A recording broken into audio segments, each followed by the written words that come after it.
It's a man's world. You gotta get ready for this right here. Hey yo.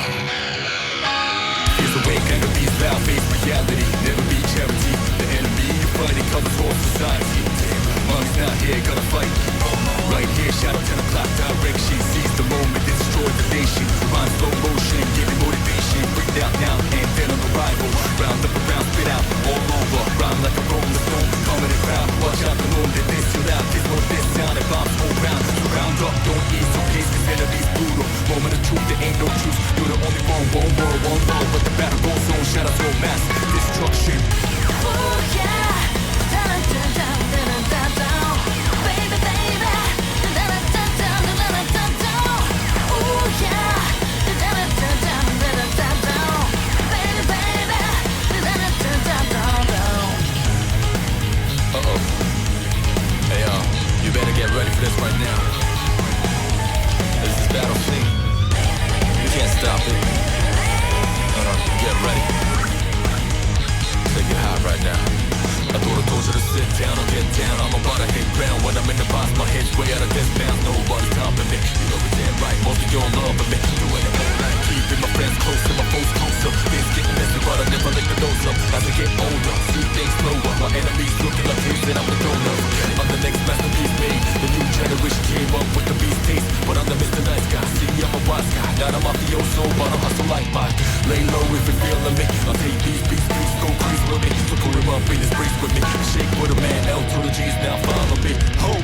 Oh yeah, dun dun dun dun dun dun, baby baby, dun dun dun dun dun dun dun. Oh yeah, dun dun dun dun dun dun dun, baby baby, dun dun dun dun dun dun. Oh yeah, dun dun dun dun dun dun, baby baby, dun dun dun dun dun dun dun. Oh yeah, dun dun dun dun dun dun dun, baby baby, dun dun dun dun dun dun.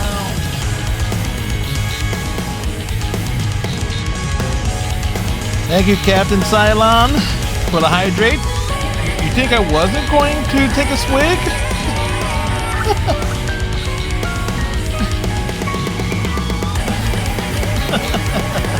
As we're like obviously just getting settled in here, preparing for stuff, so we'll forgo the normal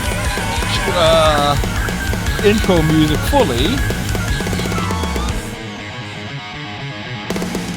Of course, we do got to do the tradition here. Hello again, my excellent friends.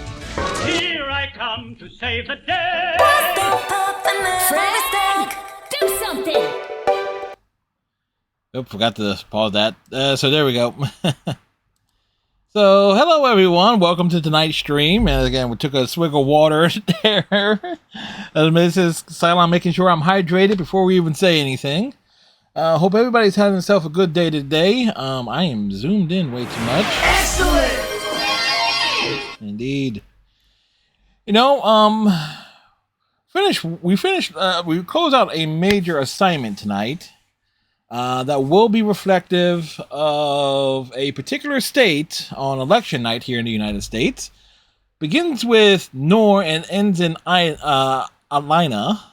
So yeah, no way y'all can figure that out. And plus, by the time this stream appears up on YouTube, it'll be like a week afterwards. It'll be after election night anyway.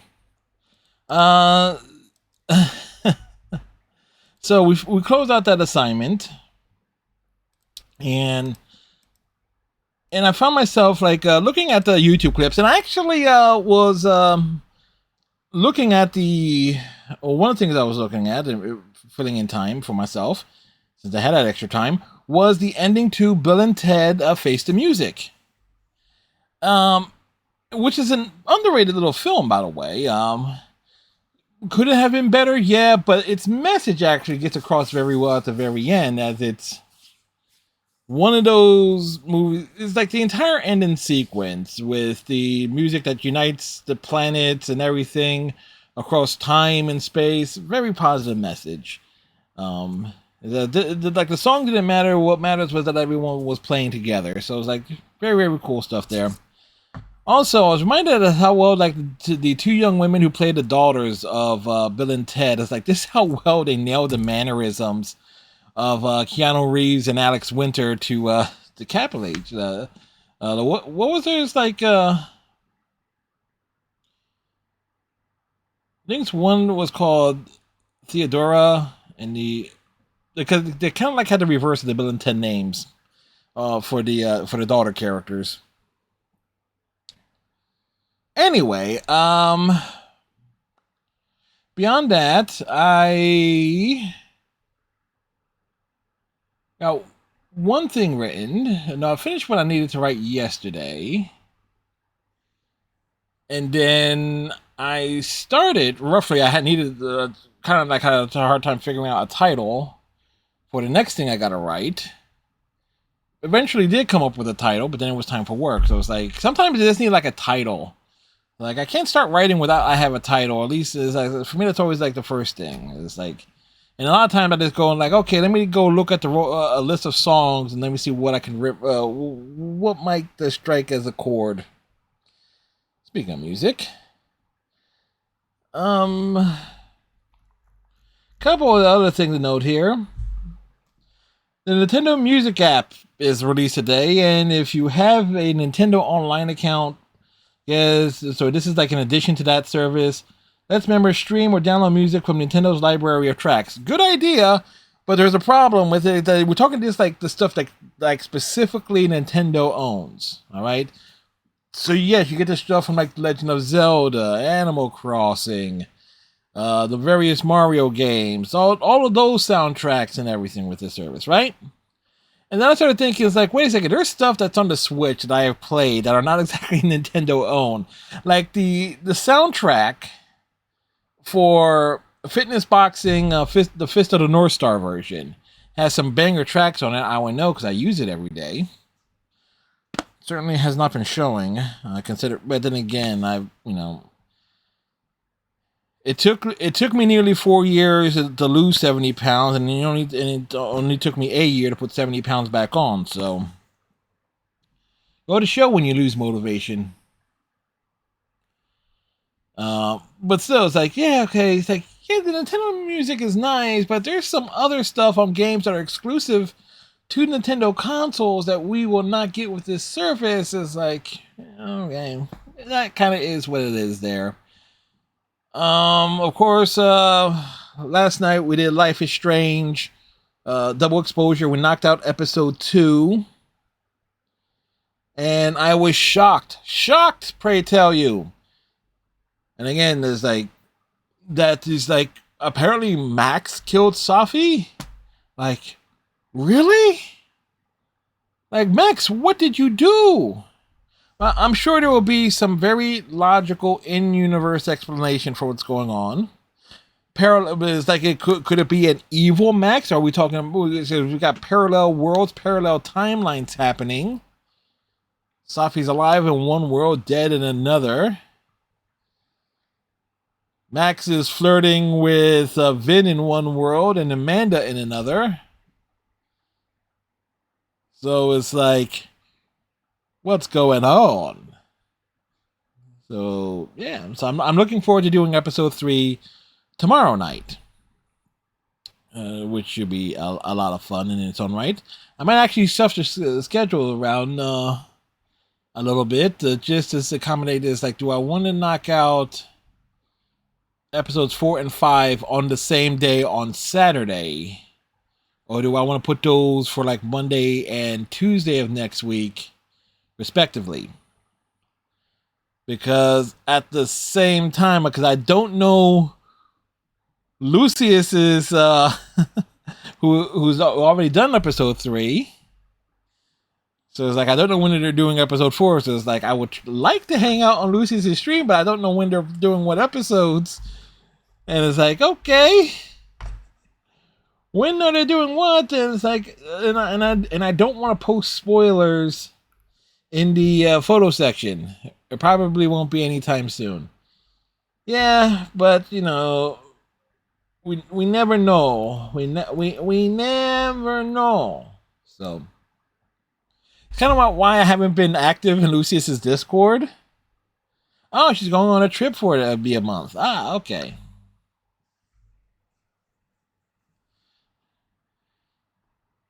All right. So I don't have to worry about spoilers there, but at the same time, I don't want to post any spoilers with any screen starts and stuff in her Discord.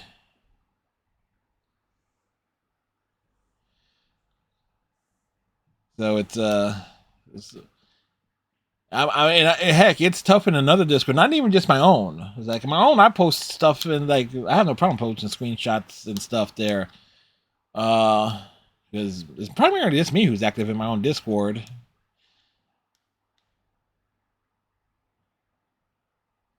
If you can push one more stream, that'd be great, but it probably might not happen. Yeah, okay. Yeah, like we all know, Lucius is like if it happens, it happens. It's like it's the anticipation of the announcement that a stream is going to be happening that makes it an event that everyone wants to show up for. Unless it so happens to be a game that I'm also playing at the same time, and I expect for Lucius to want to avoid posting spoilers or looking spoilers up for myself. So it's like, then it's kind of like why the last few nights when we rated other people who were doing double exposure, it was like, okay, let me find somebody who is not ahead of me. Because typically I'm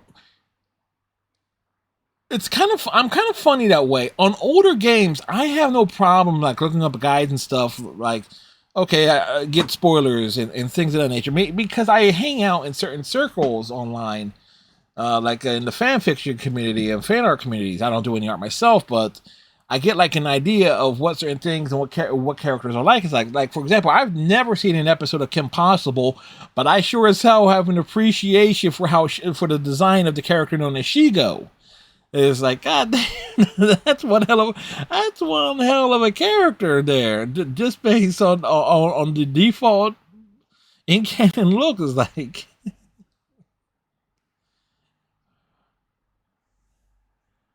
I beat you to it. You were about to mention Shigo. Yes. Anybody who's no, it's like you don't know. If you've never seen Kim Possible, everybody knows who Shigo is. Everybody knows who she is. It's like, especially if we hang out in certain circles. But the same thing was like before I've even played Persona 5 Royale a few years ago, I already knew who, like, had a rough idea of who Makoto, like, some of the members of the Phantom Thieves were. Like, I knew who Morgana was, I knew who An was, I knew who Makoto was, just based on the fanfics community that I hang out in. So like I was aware of these characters already. Not to mention this, like I have two nieces, and one is old enough to have been like when Frozen was at its peak. Yeah, I sure as hell knew who Elsa was, because my oldest niece was like right at that right age when Frozen came out, so it was like everything was Frozen. Like I still have upstairs, like what was like this little play ball pit thing that my mom got for my niece for her essentially her granddaughter, that my oldest niece were playing. So it was there's that. Never saw Frozen 2, but I knew everything about it because of the people I was around. Yeah, exactly. Now, before we check and see if Iceman is online, because we always like to double, I do want to mention something because this is a part. I do want to point out something or bring up something from a particular community I am. I know someone that's like, everybody knows that around this time of year, a lot of folks do like big, amateur productions of the Rocky Horror Show. All right, it's kind of a big deal, especially around Halloween and everything, because it's a musical and everything, and everyone knows the beats. So apparently, one particular showing, and I know the people. I know there are some people who are upset about it. That because of one person, a production, an amateur production, a student production of the Rocky Horror Show got canceled because of one person saying that the character of Dr. Frankenfruiter, aka Tim Curry's character, is quote unquote problematic.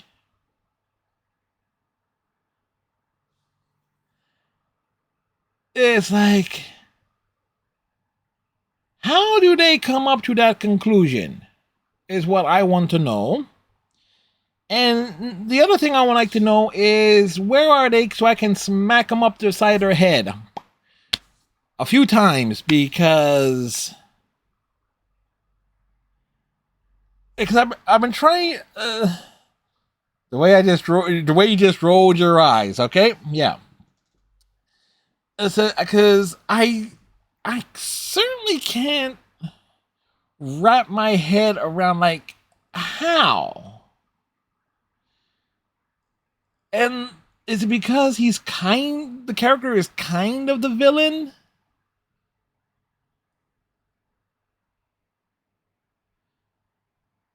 Can't do everything before.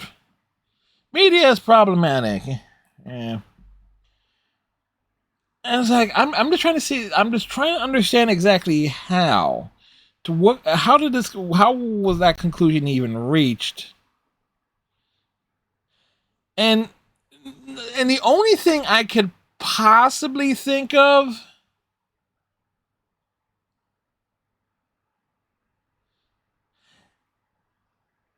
that may be it, but that's kind of like the whole point of the story.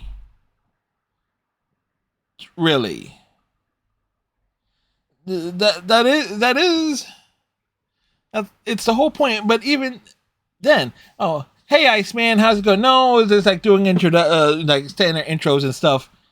Everything's okay. Iceman is just like, I'd like to talk a little bit before, at the very beginning of this, a little bit here.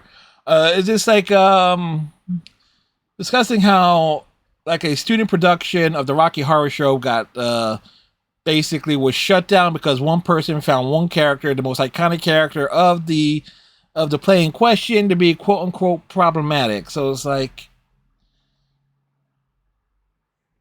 I don't understand. It's like, so trying to put those pieces together, and if anybody's ever seen me put together a Lego set knows, it's like, I can't put pieces together very well. So Iceman, I do apologize for the dilly dally and stuff, but I don't always know. I didn't even see. You must have been on before I even logged in, or I do apologize, Iceman.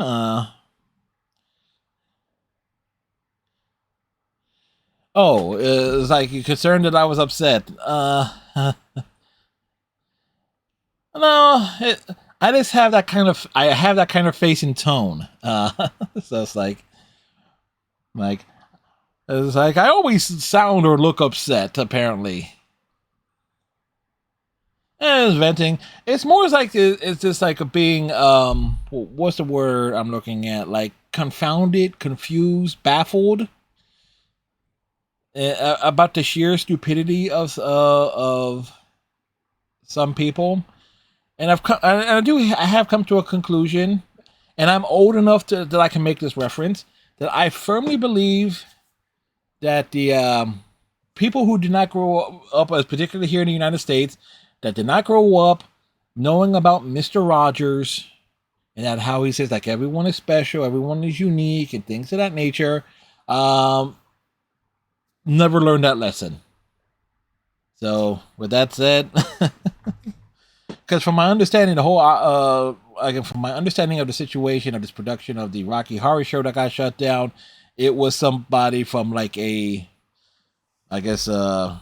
younger generation than mine. I'm like an older millennial,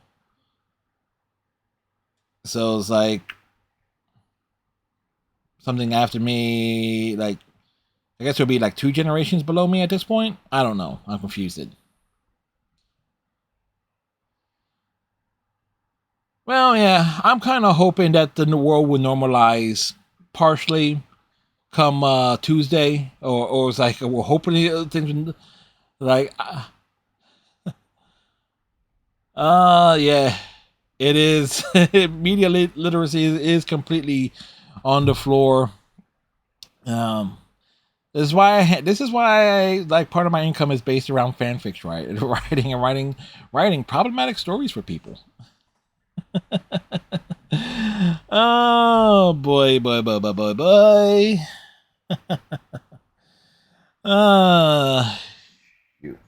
So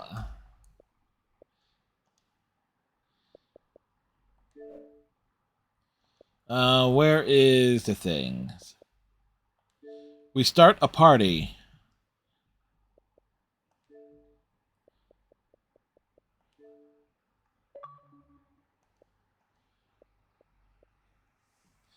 Reading Rainbow was my childhood, so we had the one called Mr. Dress Up. You know. Yeah, everybody knows Reading Rainbow. Butterfly in the sky. I can fly twice as high. Take a look. It's in the book.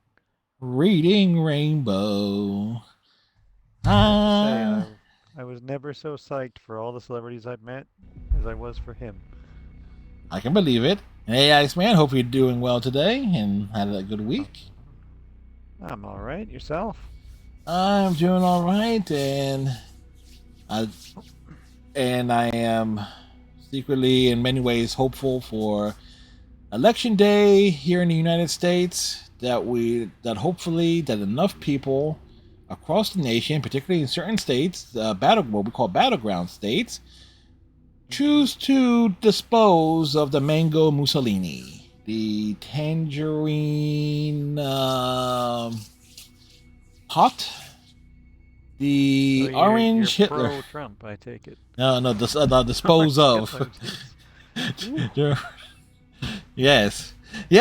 You know what? I can guarantee this. If I ever get to the point on my YouTube channel can be monetized, this one sure as hell won't be. Oh dear.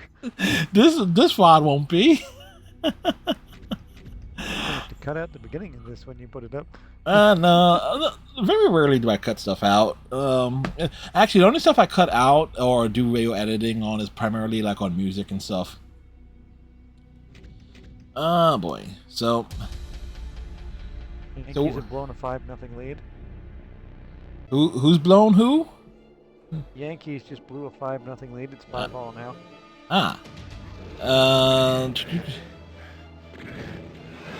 Sports Spot not working this evening. Let me check on that real quick.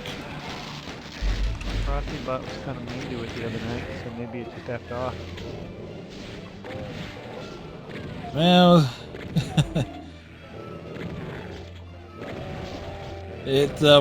Frosty Bot has its ways. Also, there's also the possibility though, because certain games are not scheduled and stuff like, and it does. Sports Bot has issues with some playoff games, essentially. Okay, got it. So, and if there's nothing else that I have like teams playing and stuff, it's Yeah.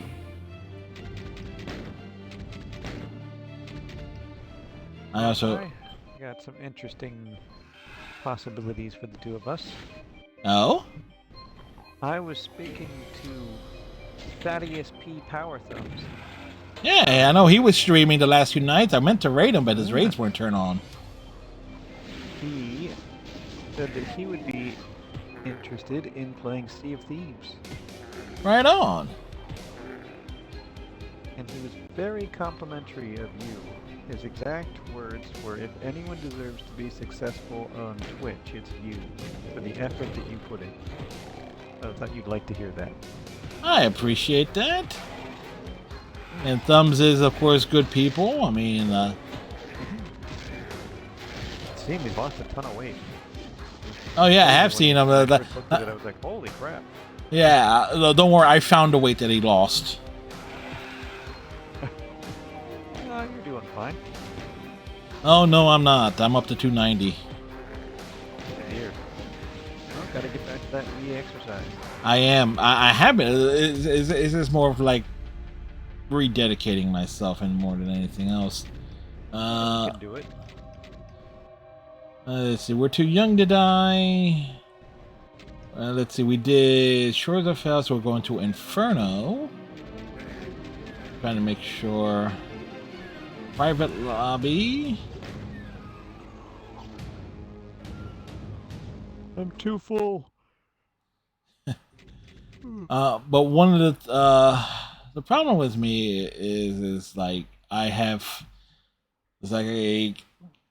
had days where I just really just do the bare minimum of like, okay, let me just like do it just to do it, and not doing like long I've been doing lately. and just not doing like anything close to even a 30-minute session a lot of times. And I stress eat a lot. So which is not healthy by any stretch of the imagination. You take any walks or anything? Not around my neighborhood. It's like some of the yard work and Fair. stuff. I mean, I got the exercise bike and stuff. Is just like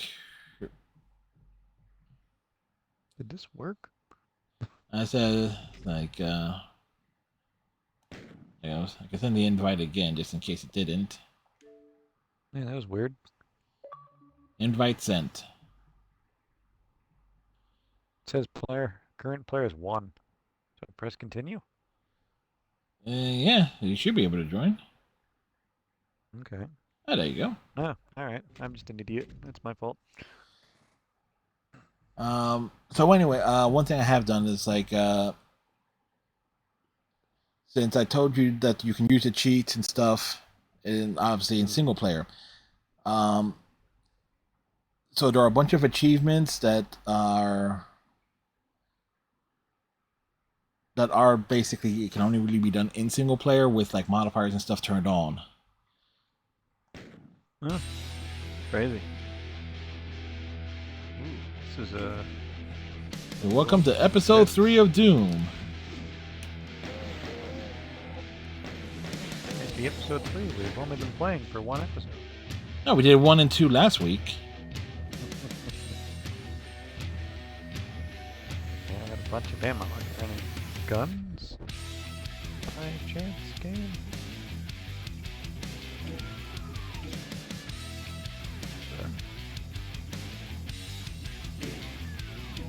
Okay. Weird.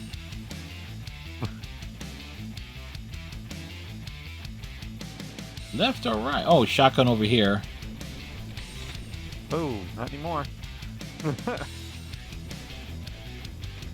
Where'd you go? There's an invisible wall over here. Huh.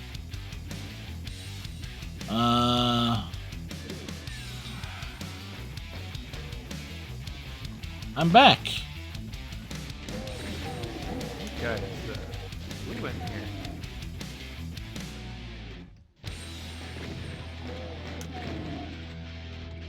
Yay! Fancy. I do like the remixed soundtracks actually work quite nicely. Nice. Hello, Mr. Pinkman. Yay! Dead. I also purchased and downloaded Phasmophobia. Oh yeah, that is something that that's officially come out.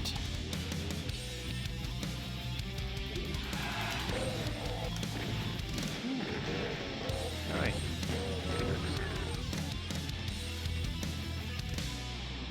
I've never found a gun. Oh well, we did that pretty quick. All right, hey, we got all the kills. Yay! Hey, we nearly did it. And I downloaded Dead by Daylight to try.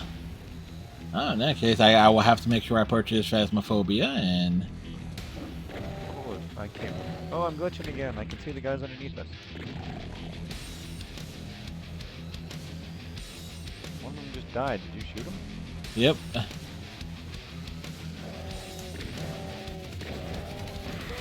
the hell? Now you're underneath me.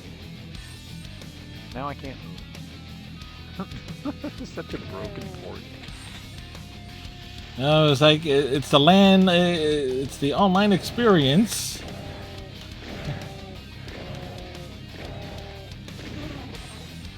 I'm getting killed, but I can't see what's killing me.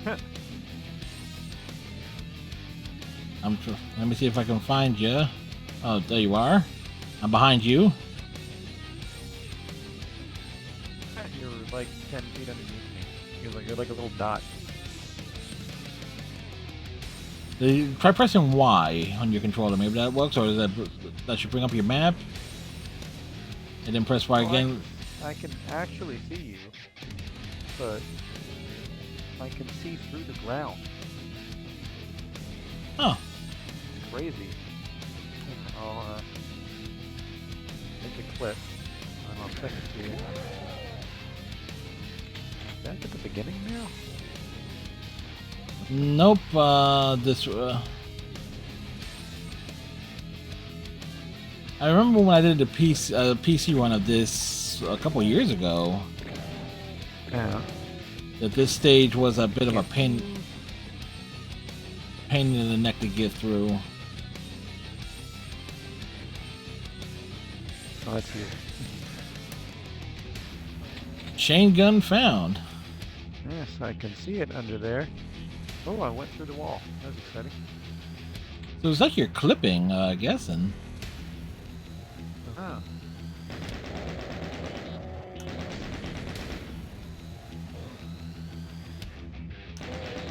It's different.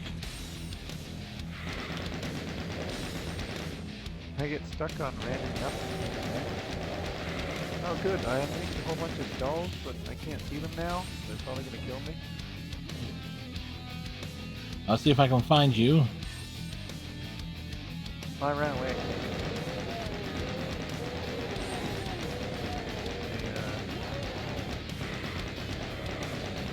Pop. I think I found the skulls. I'm getting hit, but I can't see from where. This is crazy. I'm getting hit again. Who's hitting me? I know they got invisible enemies. Do they? Yeah, some of the specters are around.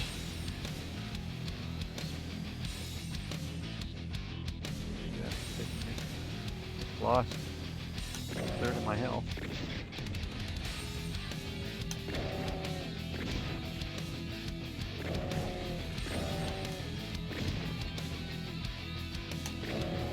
I knew the skulls were gonna pop there. I remember it from when I was a kid.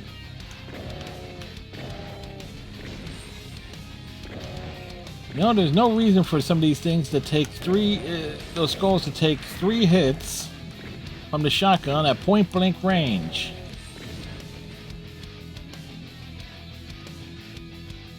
Well, I think I found the blue key.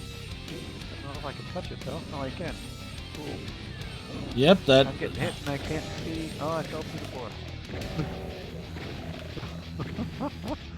And I'm dead. I think I'm. Oh, yep. Okay. Dead, So, dead. yep.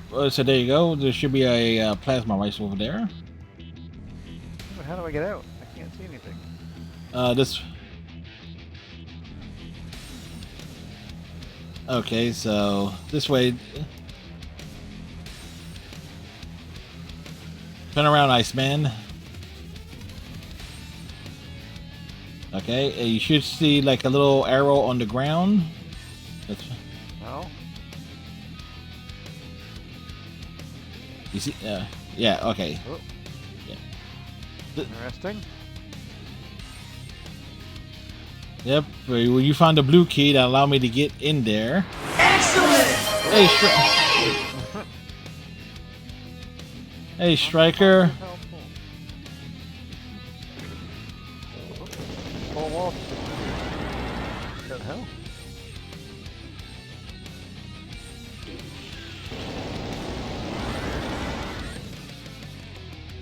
Well, box of rockets found. Oh yeah, I'm dying. What the hell is hitting me? There was one dude behind you. Well, I found rockets. Might be a rocket launcher. Which is wild. And all these things are down low, so. Uh-huh. I hear some sort of enemy. I could see something moving. I shot at it. Whether it died is another question.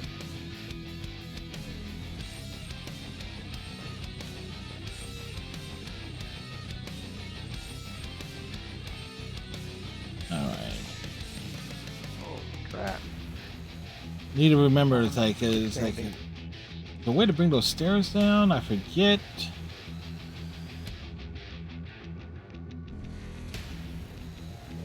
Whoops, there's a big boy.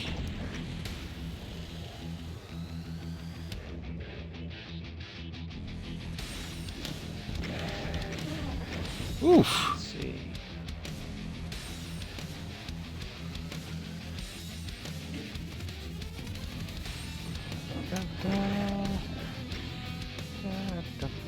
Alright, I found the computer area map that might.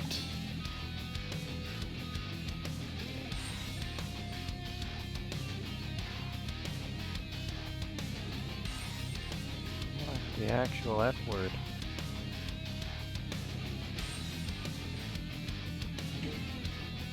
Oh. Oh. Nicely done. You actually found the trigger for us to get out of there. Oh. Because I can clip through the damned wall. Well, we made it through. Crazy. Pandemonium. Panda? Panda, panda, panda. Did you spawn in? Or did you... Oh, you were in your own little...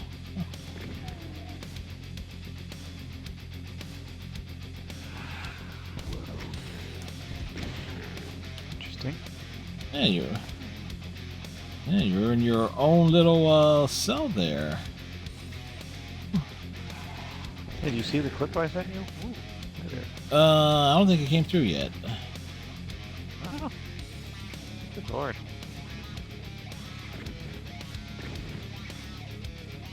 Yeah, they really shouldn't take 3 shots. That's stupid.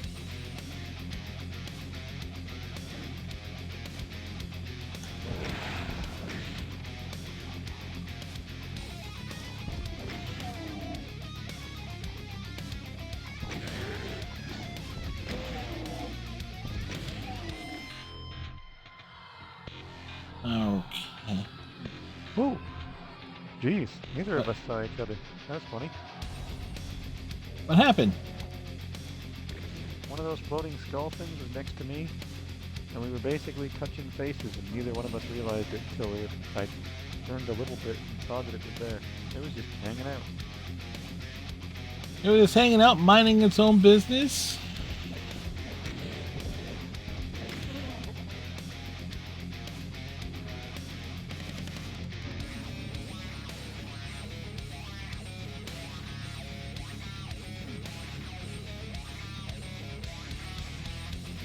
Okay. I'm not sure. Ed.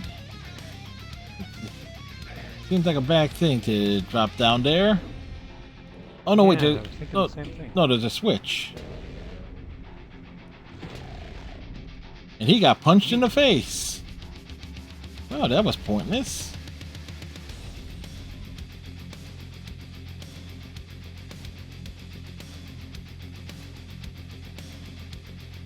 Okay, Well, it saves walking into lava again.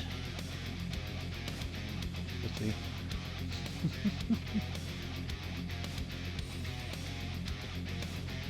Alright, there's a room with a pit of acid. We don't want to step in that. Did I just take damage? What the hell was that?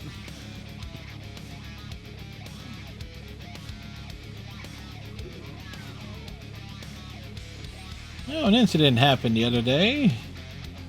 I don't know. I was seeing it. I saw like a Letterkenny clip. It's like, Wonderful. I recommend everyone do that. yeah, he saw his I think it was that. You like picking stones or picking worms. Okay, you like going to picking worms is only good at night. It's like picking stones picking stones in the day because of sunshine.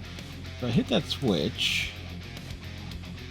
There is a joke that you may only get if you're Canadian on that show about David Suzuki. How about that? I hear something snarling around here. You? Oh, I found a secret area.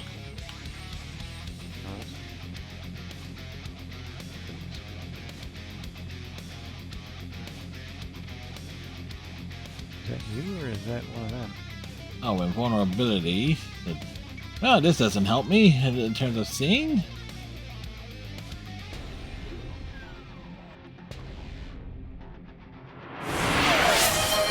Emo chat only. That, emo chat. You can flip your hair.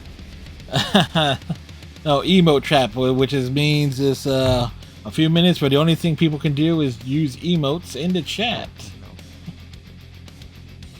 No. I make part of the fun. So the secret area was up here with some health and stuff, which I promptly needed because that area was not a good thing to stand on.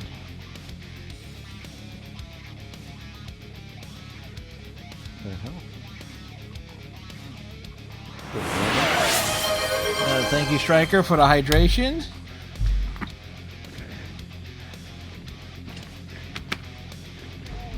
Wait. Stand still, bro.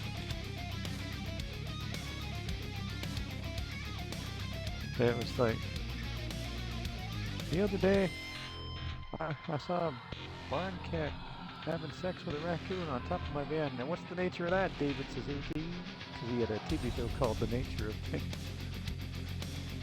I can really get that reference. I guess it's like those nature programs. Like I say, if you're Canadian, that's very funny. Okay. At the beginning? Holy crap, I'm all turned around. What's this? That's just a thing.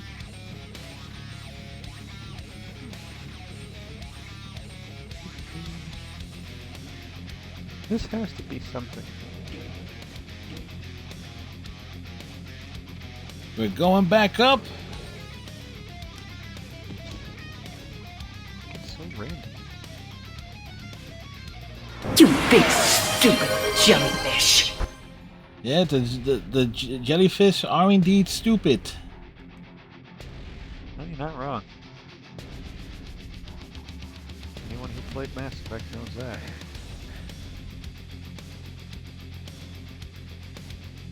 Okay, I'll work my way back.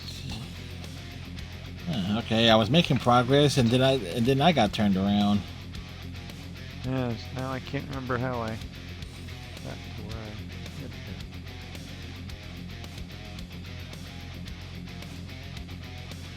there. Maybe this way?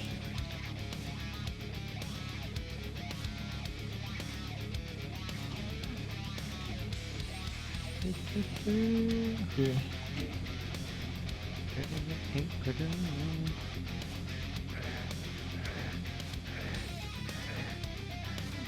Again?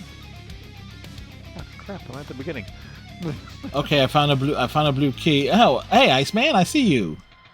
Hi. Alright, so I found a blue key, so we just need to find a... I was going to say, we need to find a blue door. I know where the blue door is. I'm there. Okay. So I just need to get to you. Ooh, just killed 3 imps. And the blue door is the end of the level. Alright, hit it. So, Yeah, we were pretty thorough there.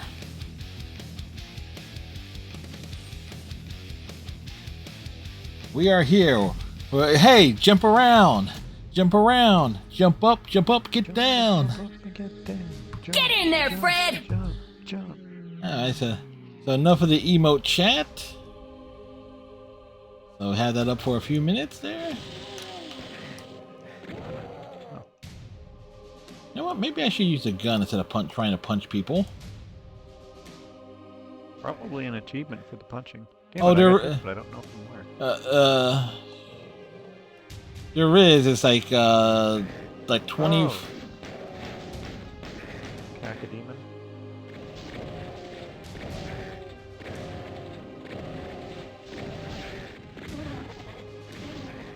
Oi. There is an achievement, but it's like I said, it's best to do it in solo because you can turn the movie that I actually think isn't as bad as people say it is. no, the solo mode where you can turn on the cheats and stuff, and a respawn. So this way you gotta kill 25 enemies by punching them.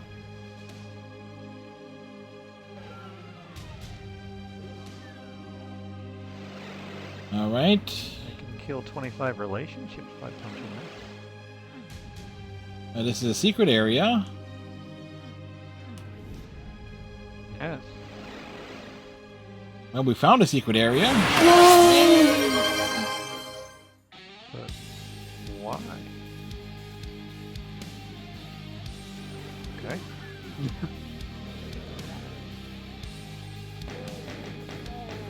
Strange. Very strange.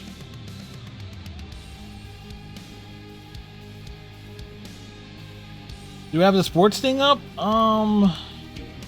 It's not working right now, Striker. I found a secret thing. Hooray. Instead, bullets. Yeah.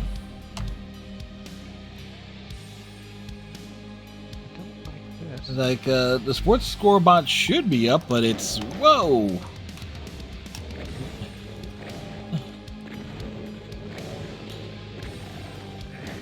Suck it down! Yeah. That seems bad. Yeah, very bad. I would like to have like the sport. I would like to have Sports Guard bot up, but it's I'm dead. I knew that was gonna happen. let me guess. You fell in the hole looking for some goodies. No, I tried to grab the chain gun. I got it, and then died. I was like, I knew that was gonna happen, but I still wanted to try. Thing just opened. Shells. I need a gun. Do.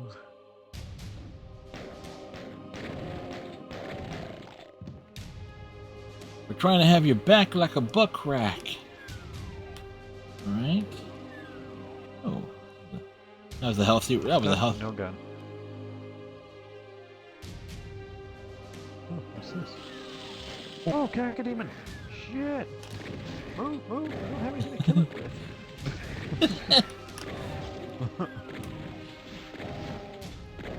That was a shitty little room. I got him. Could have gone more smoothly.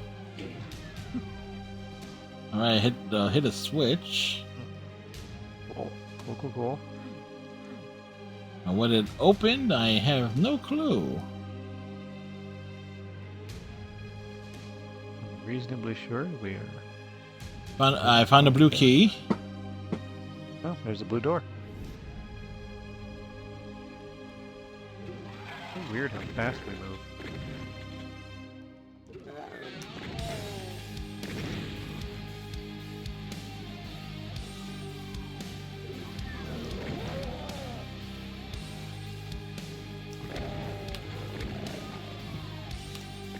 Oh, that's you. Hey, shotgun. Oh, sweet. Good. That's much better. I love seeing a room that... I don't like that. Frank just sprints into it.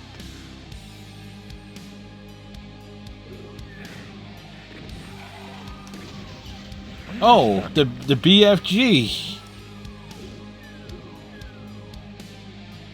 Found the BFG? Yeah. Yeah, it's in there. That must have gone away with you.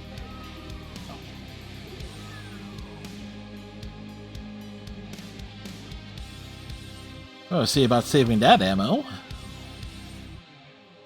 Oh, this is where we came in. Okay. Oh, now I see it. The Bioforce gun. The most ridiculous gun in gaming history. Yeah, in this game anyway. In this franchise anyway. This has to be something. Like, what is the point of this door otherwise? Oh, I hear something. Yeah, that was...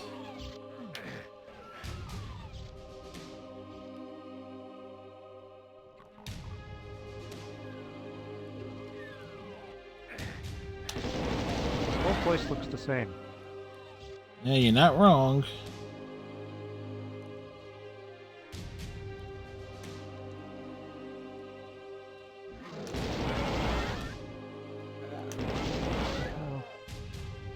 I guess. Where are we supposed to go? Yeah, I found a room where it's like basically the door was opening and closing on its own, and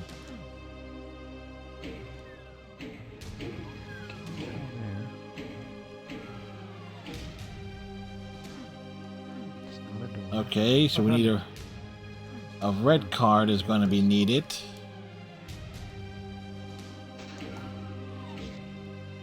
We're gonna get kicked out? Who is? We need to get a red card. You know what? It took me a minute to realize it. The soccer reference. Oh, believe me, you won't see much of that from the ice man. Hey, that's where I died. Alright, I found... My corpse is under there too. That's funny.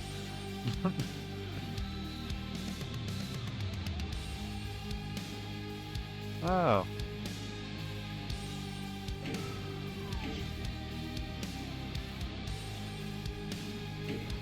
These switches work.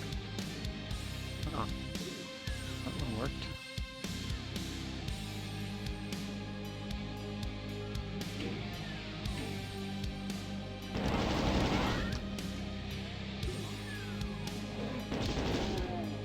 Oh, great. Narrow corridors. I'm glad you're finding something. I can't figure out where the hell you went.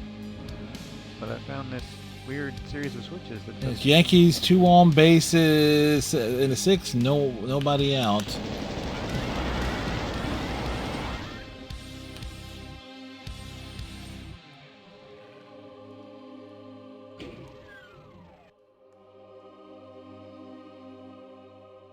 I have...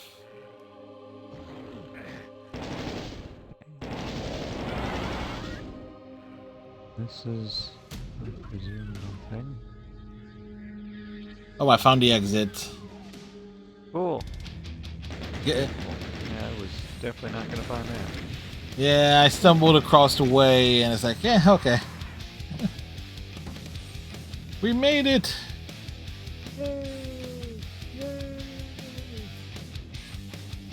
The all those clips of me struggling, I don't know if any of them went through. Oh, you're underneath me again though, so I'm pretty sure it's gonna happen again.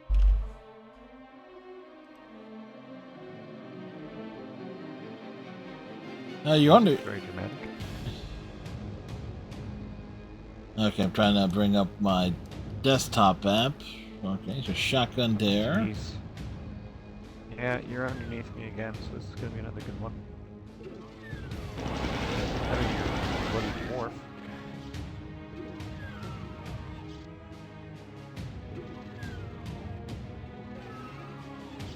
Yeah, this is gonna be fun. Oh my god. Either my dude is too tall, or you've shrunk down. I don't know. Oh shit. Yeah, that's not good. God, ridiculous.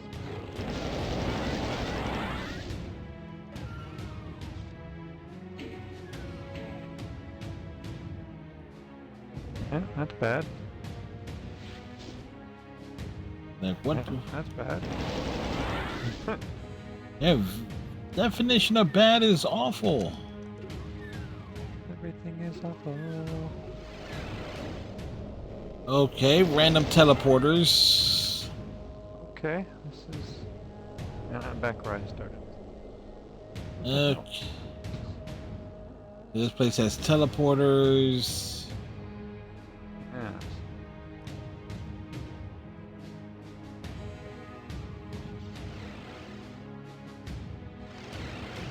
I just died. Oh, because you boarded Oh. through.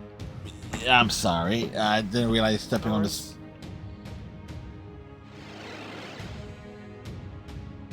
Okay, so it's a matter of finding the right. Memory serves me right. It's like finding the right one.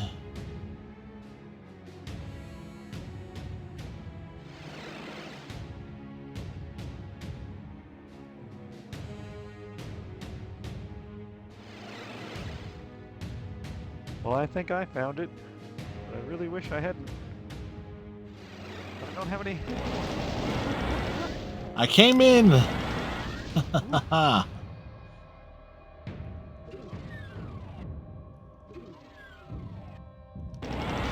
Switched guns on me. That was weird. All right, a blue key is going to be needed.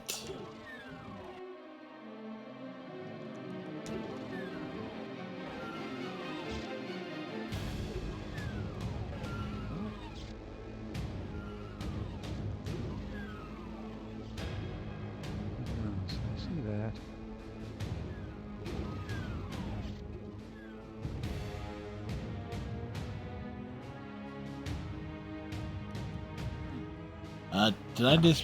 Did I just make my way all? I made my way all the way back to the beginning.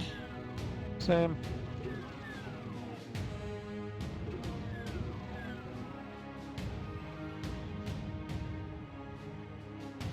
Okay, so we blasted the.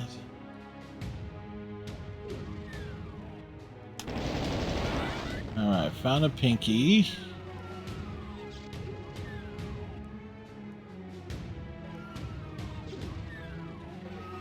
The trick is to try to avoid stepping on those teleporters.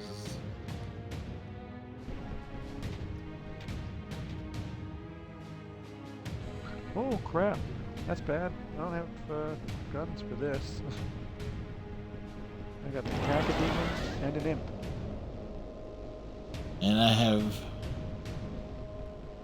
And I'm in a place where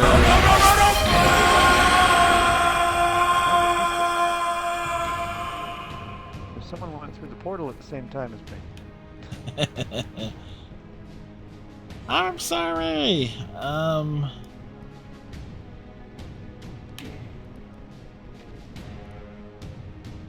Whew, I killed them with my pistol. You pistol whipped them.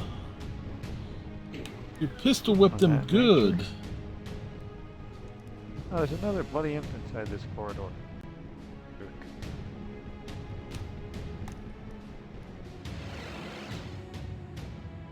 Oh, that's bullshit. Thought I was making some progress. Yeah, why this time? I was in a room with some switches and stuff going up and down, and I don't want that door.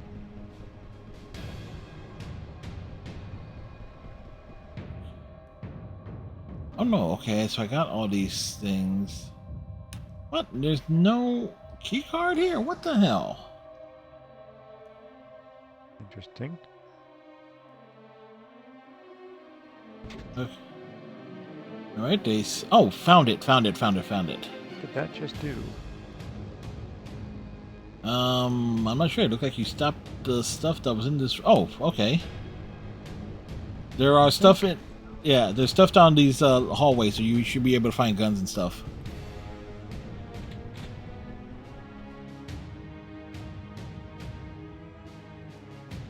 I would be much happier if I got a weapon that won't hurt me when I shoot it.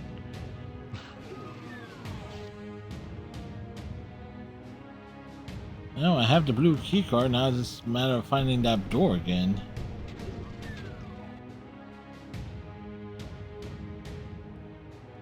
There we go. That's a little better at least. Okay, it's on the other side. Don't want that.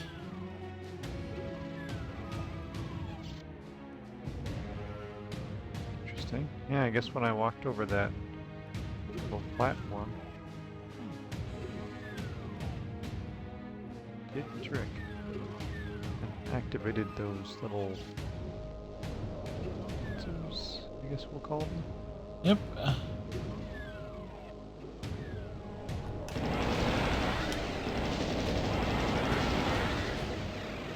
What is this room? Oh, good, it's a bad room.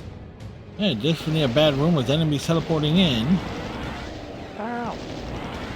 Asshole!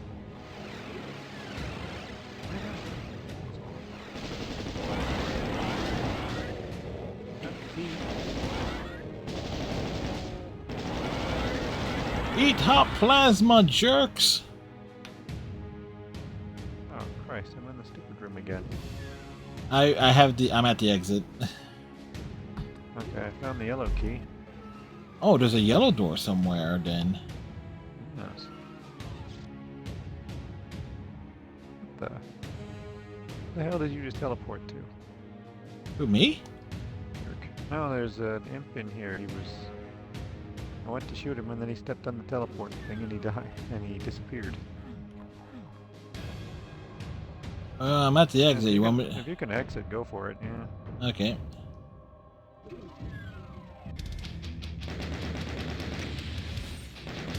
Always Iceman contributes.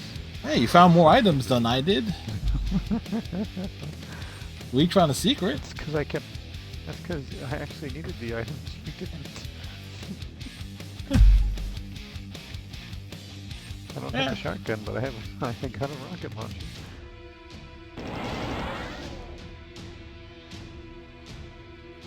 This one.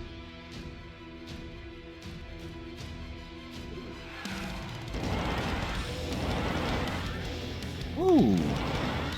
Yeah. One, yeah. Oh, okay, that worked out. Shotgun, hooray. Gun of shots? I can see the DFG again.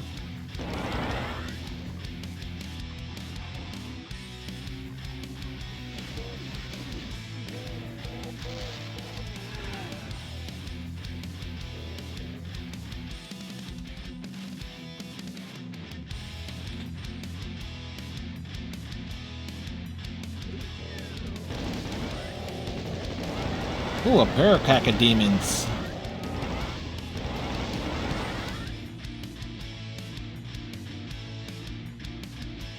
Did I just go in a circle? Maybe? I may have, but this place does seem to have. I'm not sure if it's like supposed to sprint across. I'm curious. Yeah. Okay. So this.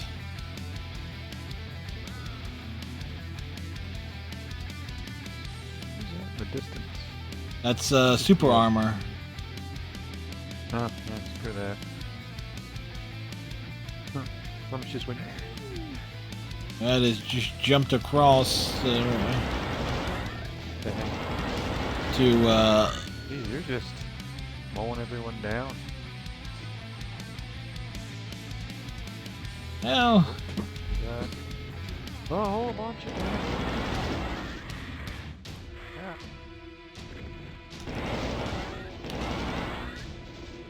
Enemies popping up out of everywhere. I do know, like, the end of Doom 2, the boss on that is going to be a pain in the ass because it's a Ooh. Well, Giant guy? it's like almost like some sort of weird platform thing where you have to like time your rocket shots, but enemies keep spawning in.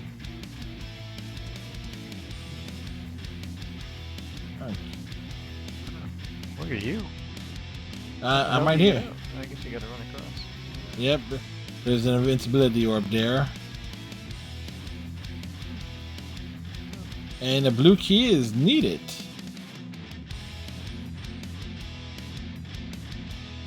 In that case, is run around.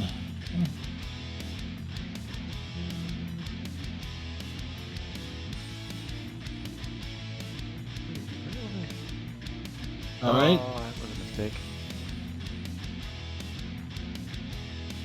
Interesting. Chainsaw's up there, but I can't get it.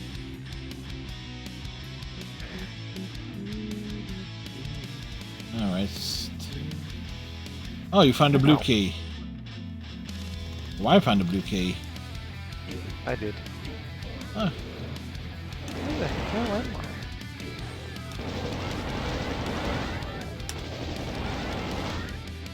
Where are we? We So are. many bad guys over here. We're on Mars. We got our ass to Mars. Man. Don't tell Elon.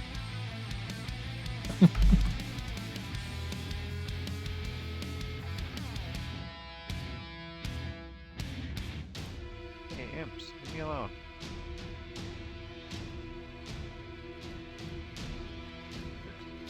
Okay, I think I know where you are. Oh, I just saw you. You ran past me.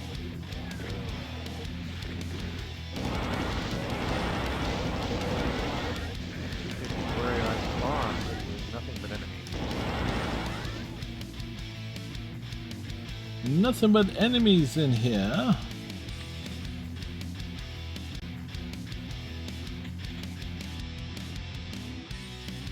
It's a weird room. Did we get locked in? I think so. Okay, so there might be another.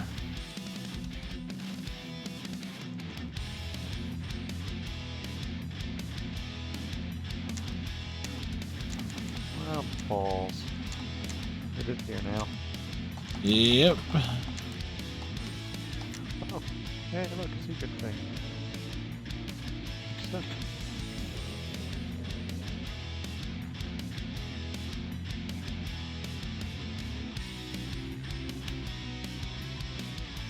Okay, so secret thing. Where'd you go? Oh, you found a Here. teleporter. With Whoa! wall mash. Oh man, I think I just for once get the chainsaw. Ooh.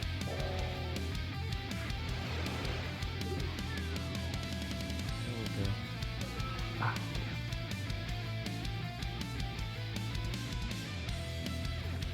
Okay, where was that?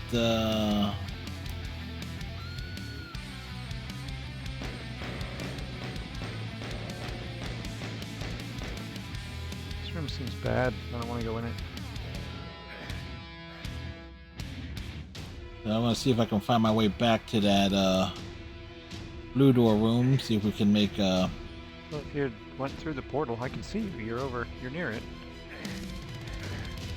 You just ran past where I am. Yep, found it.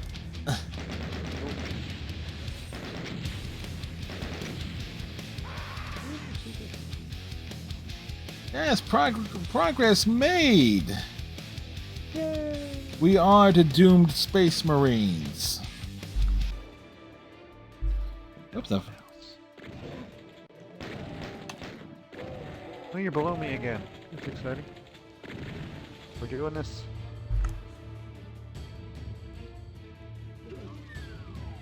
Oh, got a secret. Oh, nicely done. Yeah, you're underneath me again, so this should be entertaining.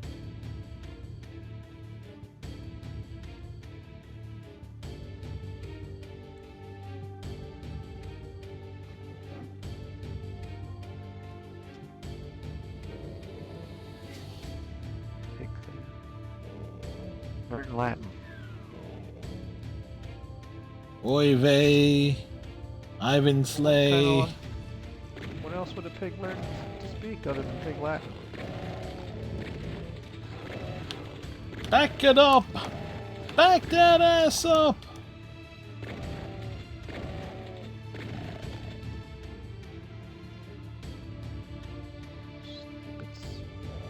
Flaming skeletons. Alright, so I found the blue key, so that's good. I found a room that's extremely dark. It's got armor in it. Can't just sprint on through. Hey.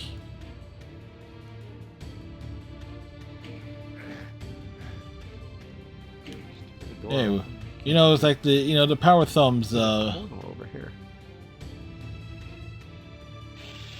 Ah, cacodemons!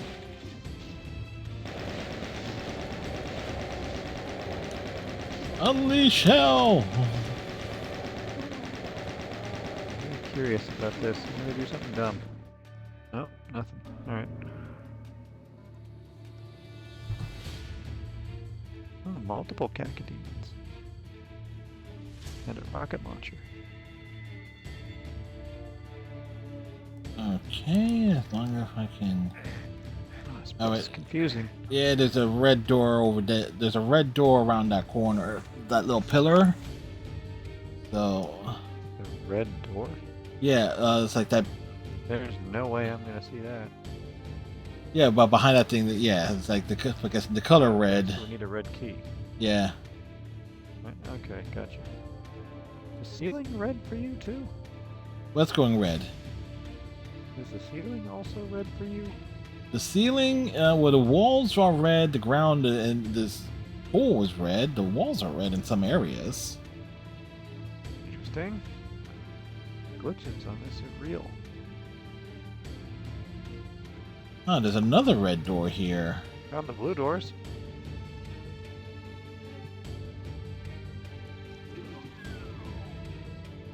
All right, going into one.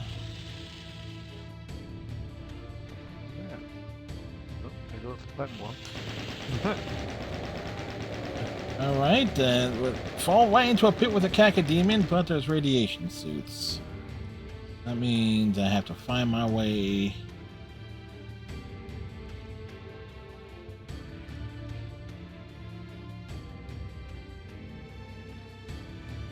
Found the other door. Not sure if it's red or yellow. Not really sure how we do it. All right, I found the red key. Oh, okay.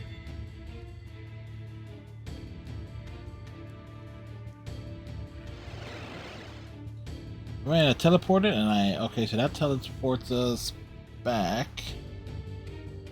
Okay, I think I figured out what to do. I'm just gotta finish killing these guys first. And I'll see about working back to that one red door that I found, and Did it work? It did! Hooray! Well, didn't really work out the way I thought it would. Found a yellow key. oh, Not sure how to get it. okay, and I found a yellow door. I'm not really sure how to get it from my current vantage. Let me see if I can find where you are. Well, I teleported.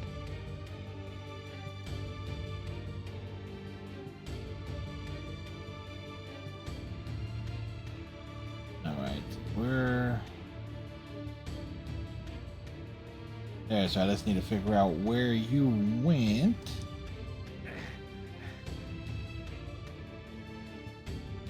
In relation to everything else. Oh, I can see the exit in my current position. Hey, I see you. Well, let's see what happens when I do this.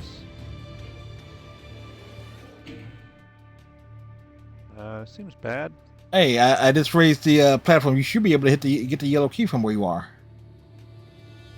Nope. Well, from where you just were, because I just hit a switch. I just need to.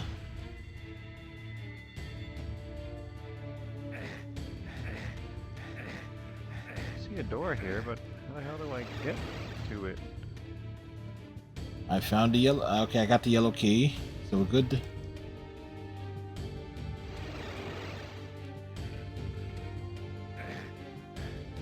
I don't really know how I'm supposed to get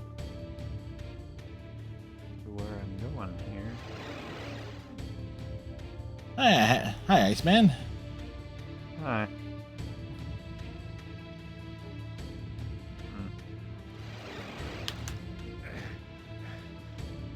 Oh, running did not work.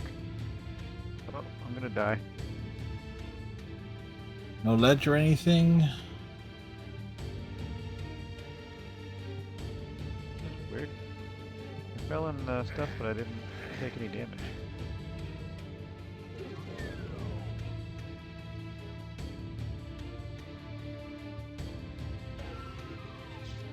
All right, I just need to work my way back. I'm back at the very beginning. I am. Damn it.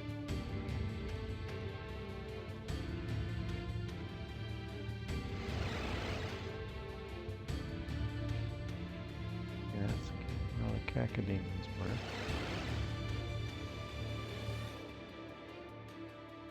All right, so there's stairs, platforms, stairs.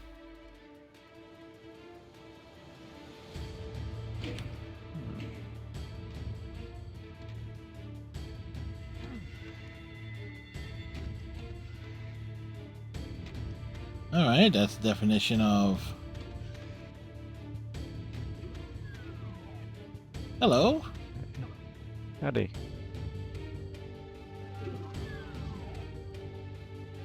Where did that door lead? Which door? Ah, shit. Let me see. Oh, it's... Well, I got the key, but I guess you already had the key. Yeah, it did. So I was trying to work my way back to the. Well, that wasn't anything good. It was worth a look.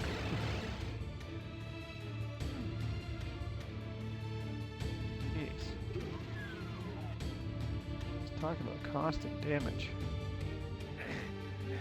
I don't know what we're supposed to be touching here. Oh wait, I think I remember. Nope, wrong one.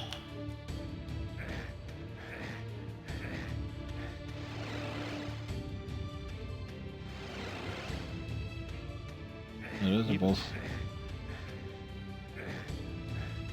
Those both leading to the same place. That's the blues.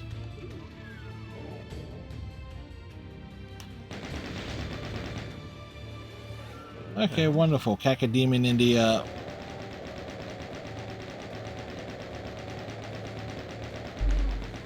Used to be. One in this hole too.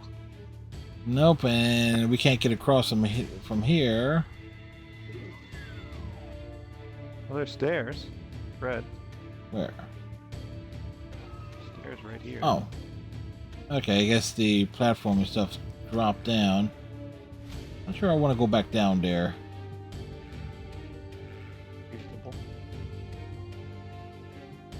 I don't think we have a choice because there's no stairs back up the other way. Do it. I was just gonna say that. Yeah. Oh shit. This is where we fight. This is where ice dies.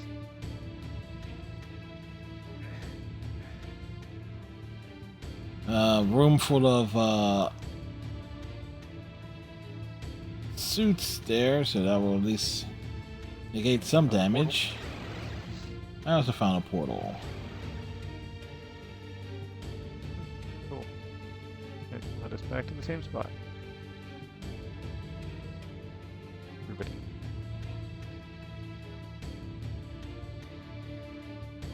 Giggity. Giggity, giggity, giggity, goo. Alright. Okay. Not anymore? Yeah, it's Quagmire. Yeah, it's stuck in a window this time. Okay. Well, at the exit, but we need to find a switch.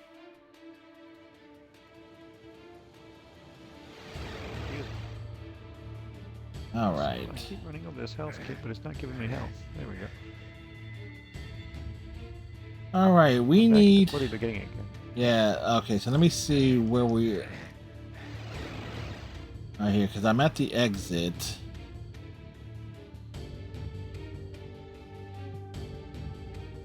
But I can't get to the exit from here. It was like there's a platform that needs to be raised, and But I Doom don't was. think you're at the exit. Oh no, there's a switch there, Iceman. There's a switch. Yeah, you just I saw a rocket fly by my face. Sort of hesitated.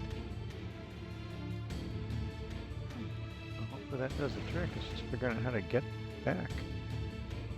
Okay, so that did not raise a platform. What did it do? I might have opened a door.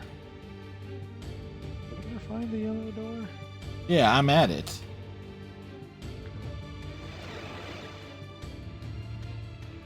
That's, Portal did. Was that you? yeah, that was me. Where are you? Yeah, Iceman. Behind you. What? Oh, no. You go around that, around this. Yeah, I happened a few times. Yep, and yeah, and that's where the yellow door is. I'm gonna do something stupid. Feeling we gotta get to this door here.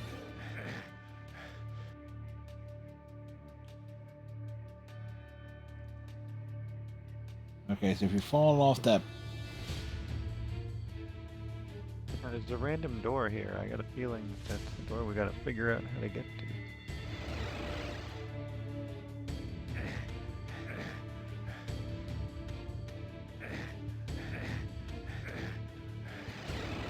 Nothing over there.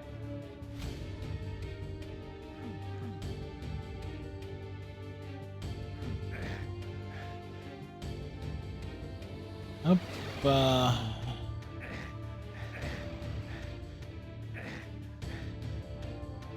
Jeez, I'm gonna die from trying to run around. yeah, there just has to be something that we're missing. This is the beginning, because that's where I found that ammo backpack.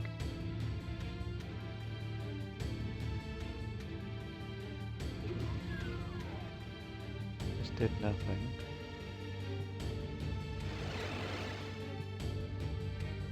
That's where I found the way into that door. Yep, and I'm gonna teleport it, and Nothing useful with it. Oh, shit. That was crazy.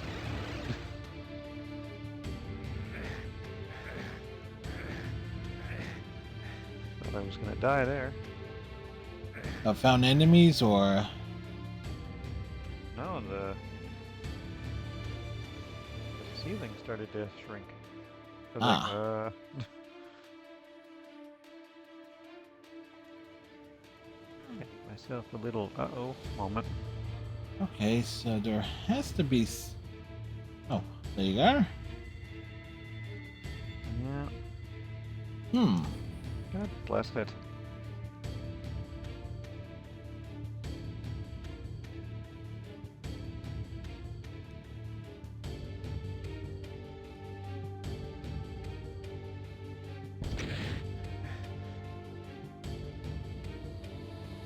I didn't want that. All right.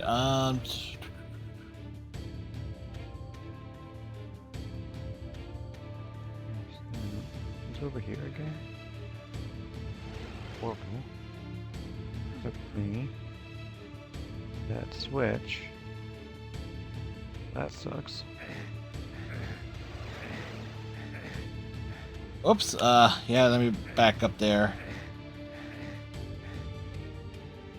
Yeah, that just takes us to a room that we can't get out of.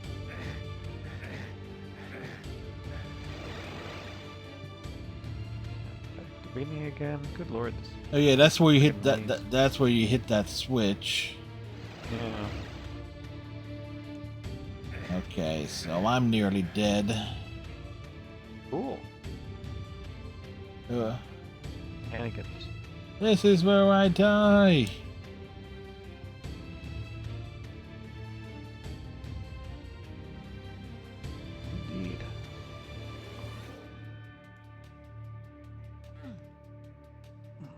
Okay. The only thing I'm saying here, there is a yellow door we have not opened. That might be it, so we just need to figure out the flipping way to it. Therein lies the problem.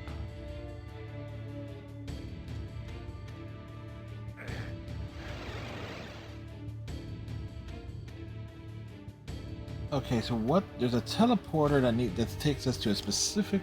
There has to be a teleport. Yeah, there's a teleporter we haven't found. Oh, for sure. Because there's also a door up there that, when we jumped down across from the exit, there was a door up there that I'm 100% sure we have not gone through. Yeah.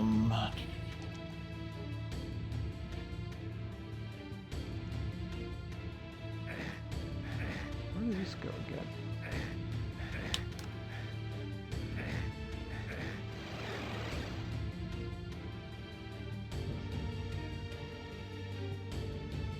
Oh, I found a way through. We're idiots. Huh. All right. Now, granted, I don't know how to. Get back. I don't know how to get to the exit. I can't remember how. But if you can remember, oh, you killed me. Whoops. You're killing me, man. My bad. You're more dangerous than the enemies. I'm more dangerous than the glitches. Stuff. I lost all my. I had every gun. Me too. Yeah, you still do. No, no, I don't. Oh, you don't? No. That's the wrong teleporter. Run. Oi. Oh, that's not it. Oh, that sucks. Oh, it's no, it's it's the pillar with the it has one. That's right, it's the pillar one with. I think I have it. Yeah.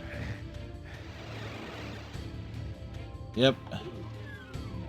Yeah, I'm just gonna stay here because I'm gonna die. Perfect. Sorry.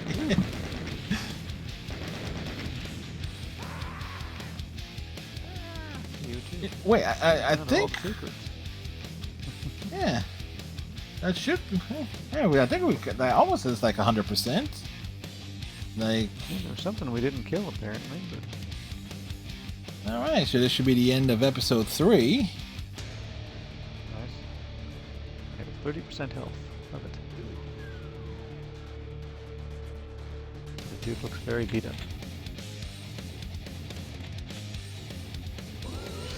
Whoa, spider demon.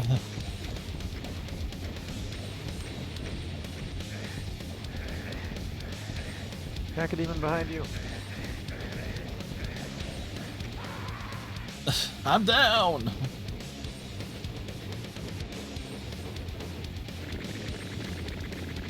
Oh, they're fighting each other. Funny.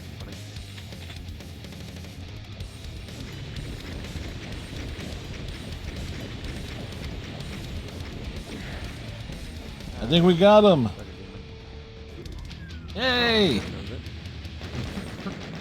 Alright then. 48 seconds. We did it! They're so difficult. Yes, on the easiest possible so difficulty, but yes.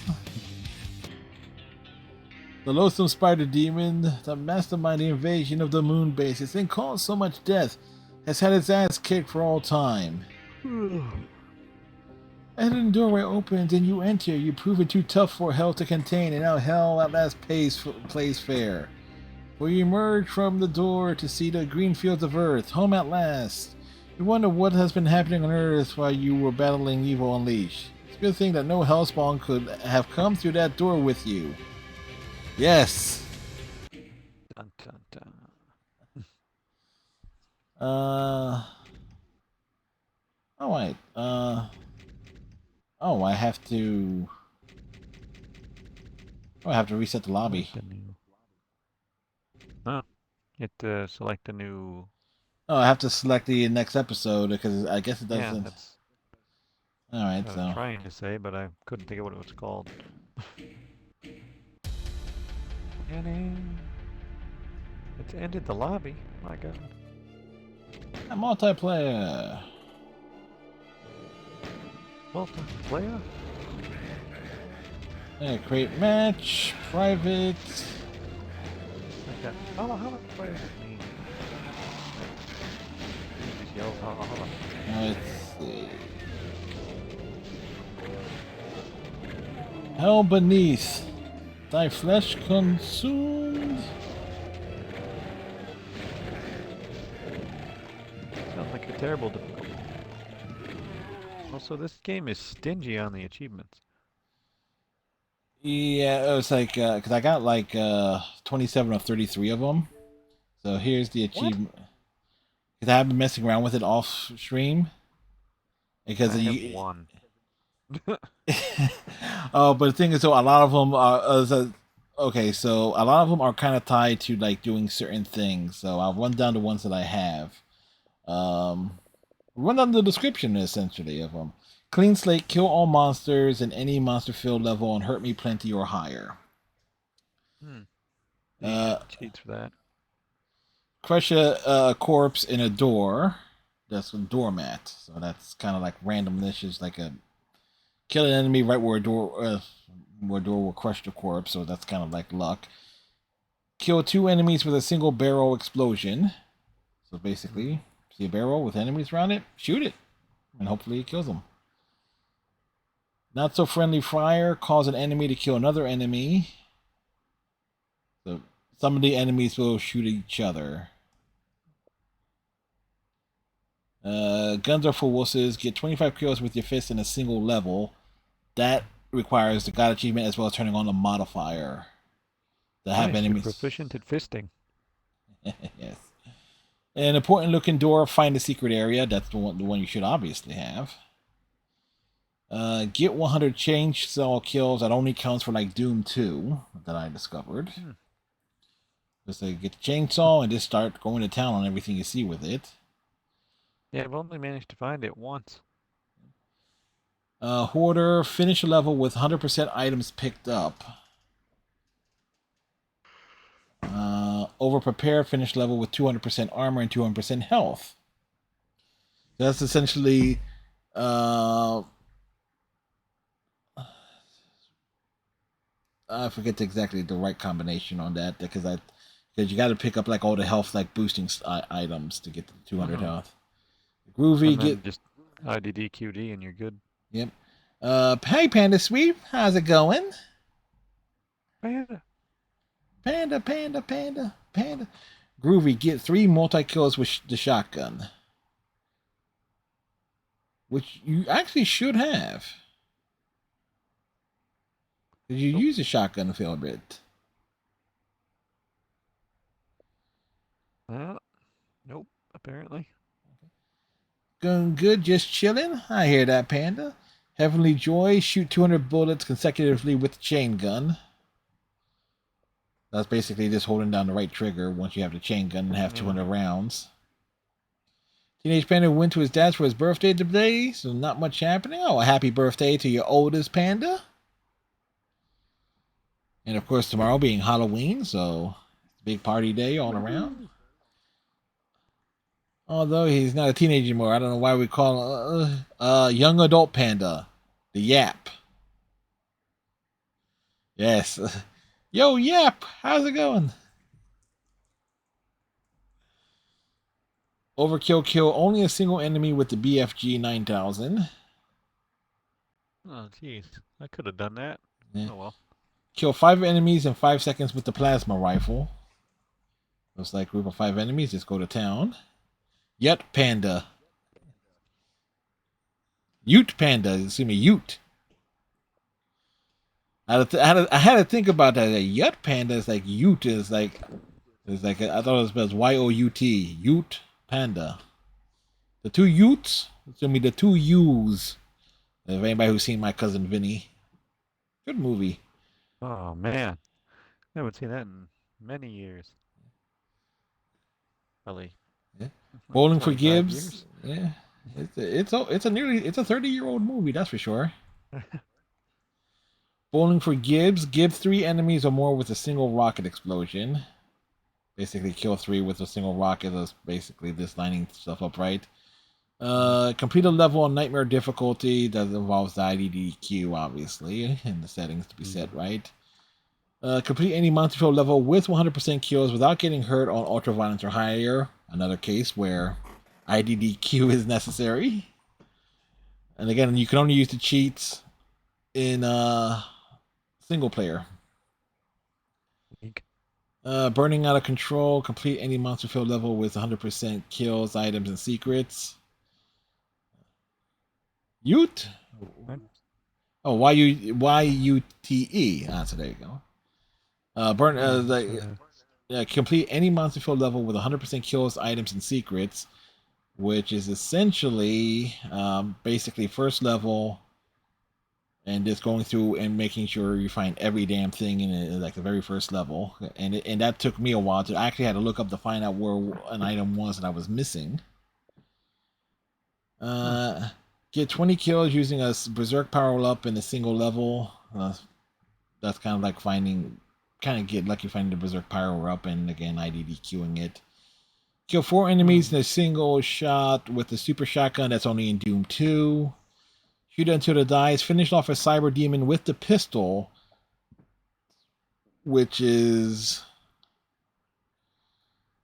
the end of the second episode, and just using the pistol on that, and that took a few minutes.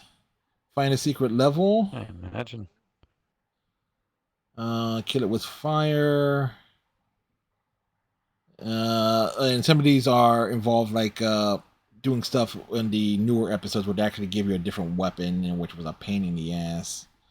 Like obliterate 50 enemies with a single shot of the Calamity Blade, which was awful. Which was freaking awful to do because it's a charged weapon, and there's only one spot it can actually be done at. That is awful. Yeah, complete 8 different levels sequentially under par without dying on Ultraviolence on the higher. So that's basically IDDQ, the turning on clipping, and using a guide to quickly get to the exits of like 8 different levels in a row. And then reach the end of Doom, reach the end of Doom 2, then reach the end of the master levels. And there's, you know what, we can try and, if you don't mind, if I don't, match settings.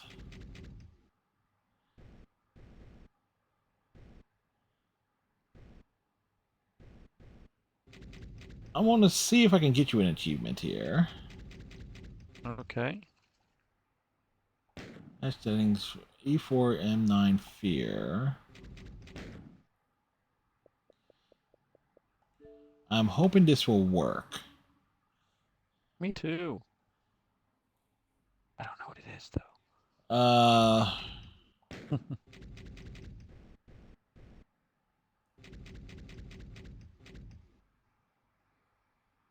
I sent the invite, right? If it sent, I didn't see it. Oh, here we go. Sorry. I didn't hear it happen. Okay, so E4 M9 Fear is a secret level. I know that much. And so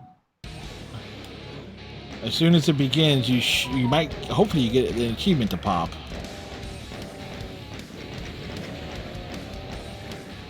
For appearing in the secret level. Did it pop for you? Nope. Nope? Okay, so it has to be done on solo. So at least you have access. You do have access to the.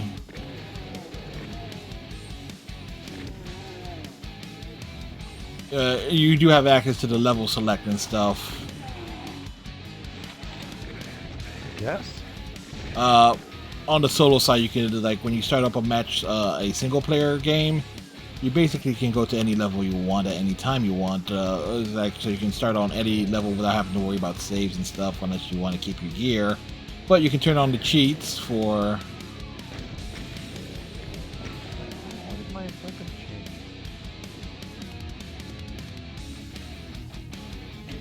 What is going on? I'm pressing trigger and it keeps changing my gun.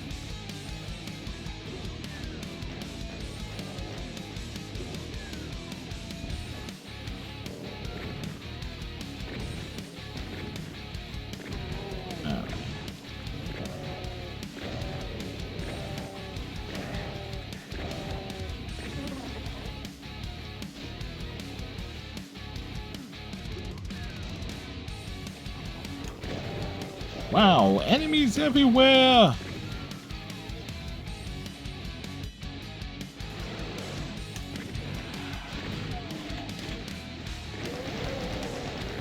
Good. Yeah, good. Multiple Cantabines over there.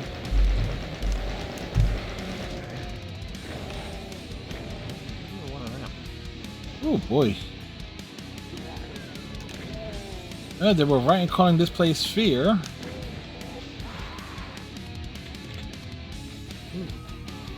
Yeah, they got me. Okay. It's like, let's not play this game again. I've already killed me a couple of times. So that makes me wonder, though. It's like the achievement should have... I don't want to go in any of these places. They seem bad. It's a very unfriendly place.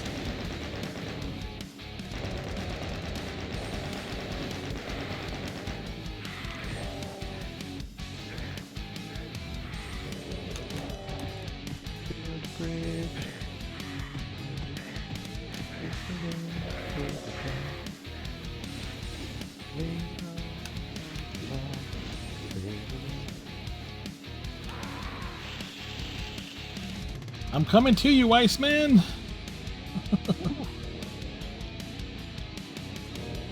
Or at least I think I am. Oh wow. He went the opposite way. Oh wow, I'm surprised. No, a long way on the respawn.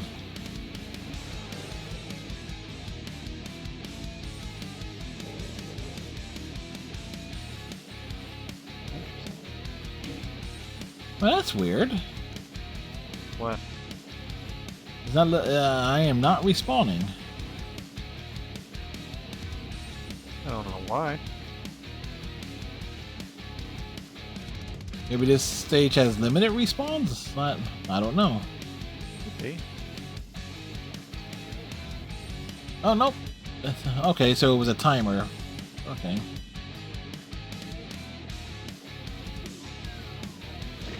Oh, wow, that's a bad door. Nice shot. Where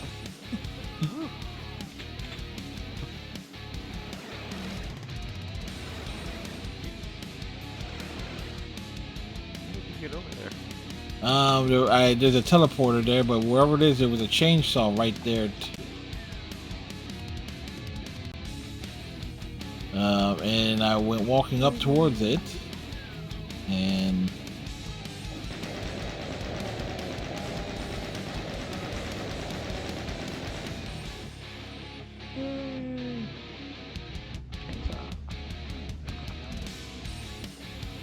Oh, good. We need a key. yeah, yellow, at least a yellow key for sure.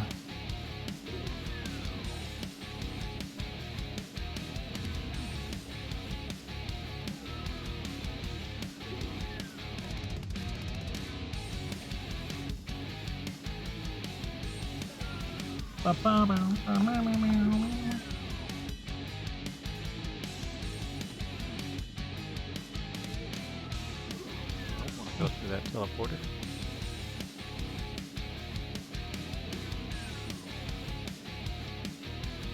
Okay, made it back here and step around the teleporter to get the chainsaw.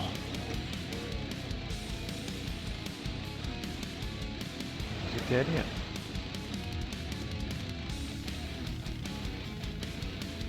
Is what dead yet? Oh, I killed an imp. Hey, you said there's a chainsaw. But then there's a dead end. Ah. This room sucks too.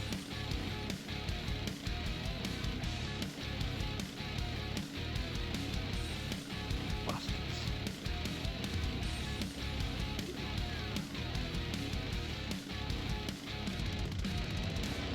I'm dying.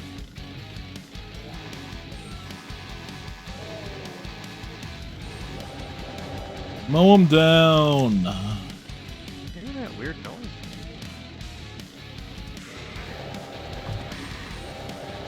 Well, weird noise. That was skulls. That was this weird noise. Try the other side. See what happens. Seeing as this side went so well.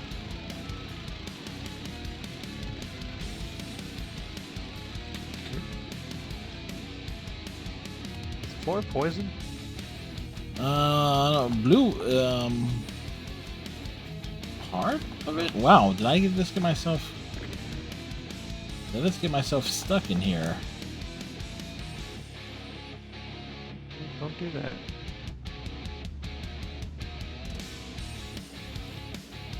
Yeah, I am. I'm stuck. Cool. I don't know where you are. Um... Oh, I see you. Haha. Yeah, you might be able to get me out of here. There's like, come up to like the center of that pillar. You might be able to open the door. Yeah, just don't. There's a switch in there, but I just couldn't. You're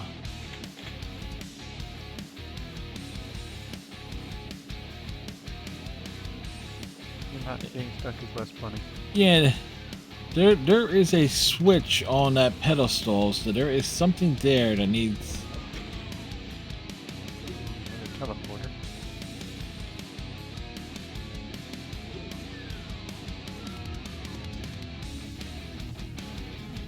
Sure as hell don't want to touch that.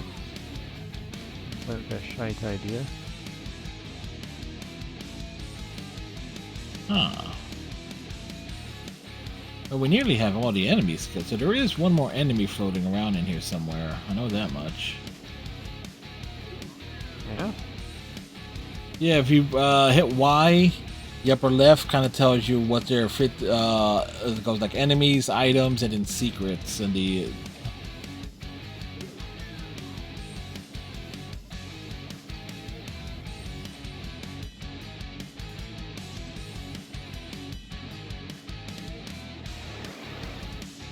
Oh. Fell down the hole. Great. How the hell do I get out?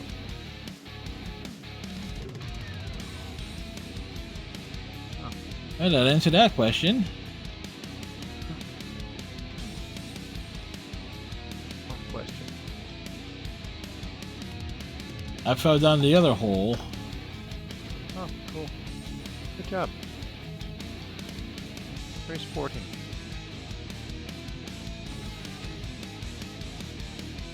Well, I found a teleporter out here. Don't know if I should touch it though. Well, where? Let me see where you are. Are you by the yellow doors, or? Yes. I think I know where you are. There's 4 teleport platforms out here.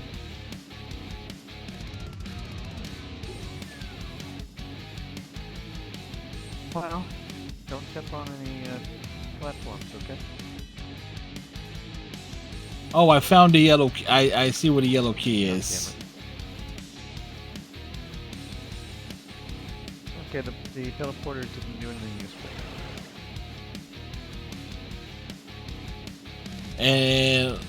And I'm back in this room. Ah, damn it. Well, wonder if I can punch this thing.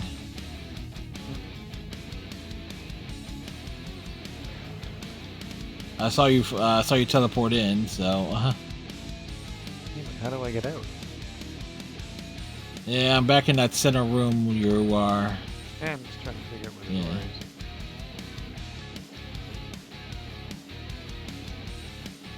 Now, Frederick. Yeah, here's the thing. I know I saw where the key was. It is Oh shit. Right it is pretty much right there. So there is a way to get to it, but from more.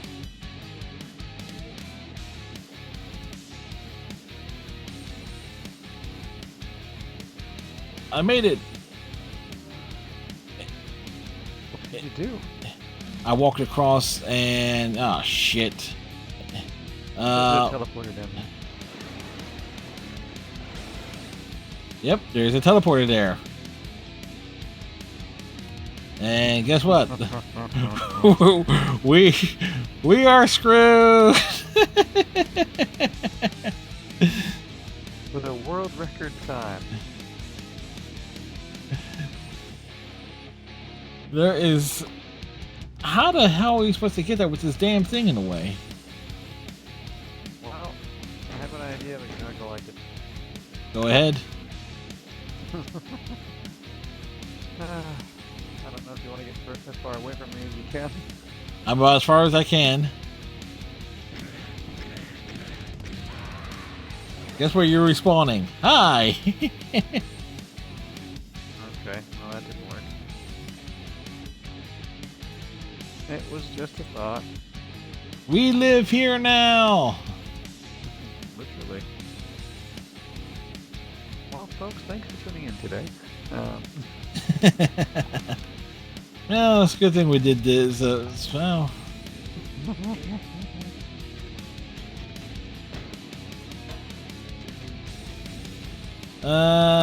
boy, can I? No, okay, so.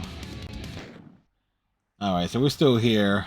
Let me see if we can find options. Basically, only one of us should jump down there, because we need the other one to get us out. Yeah. Let's see. You know what? I know. Stein, funny. Yeah, I was.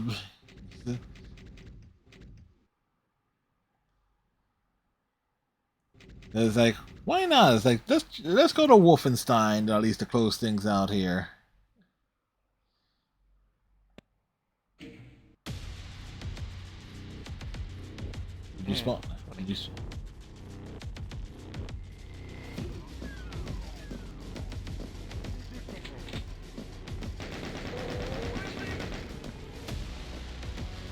Uh-oh.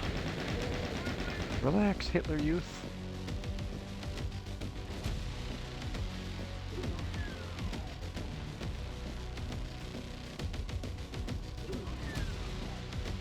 Like we've gone to Wolfenstein.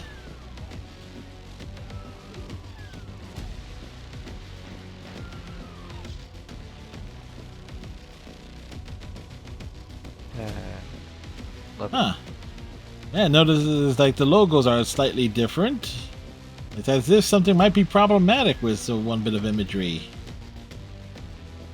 Can't imagine what.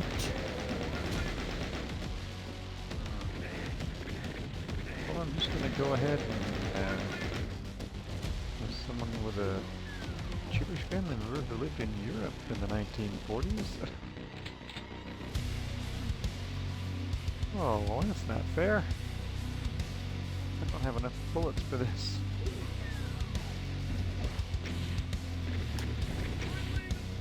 Oh, I have 7 bullets left. Hey, Captain Cylon, thank you for the hydration redemption. And I'm out of bullets.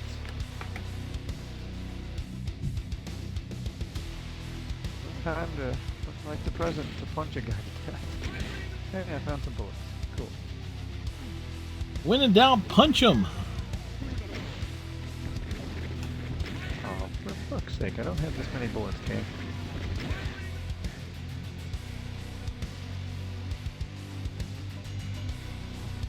That's still happening.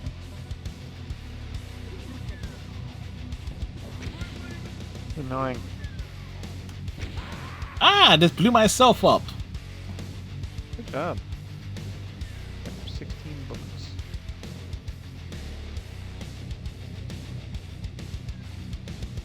Oh, hey there, Nazis. Holy crap, this room is off. And I'm out of bullets. Well, that's not a Nazi, or is it?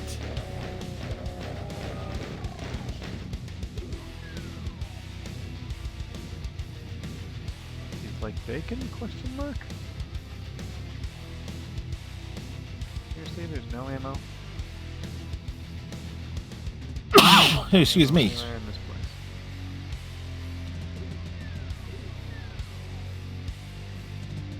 This way. Yep, I was in. Oh shoot, I'm officially out of bullets. Yeesh. Big guys are chasing me. Where is chasing you? Have to go down the other way? There's 3 of them. Jeez. Holy crap. Okay, well. I'm coming.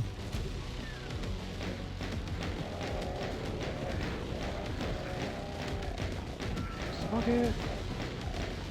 Yeah! This way. There's still another one here. Oh, jeez, he's wrecking me. Die! Yeah!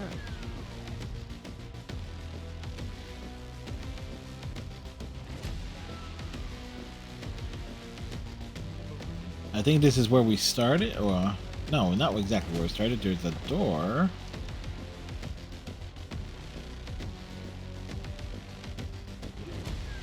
Aha! What? Found a door. Nice.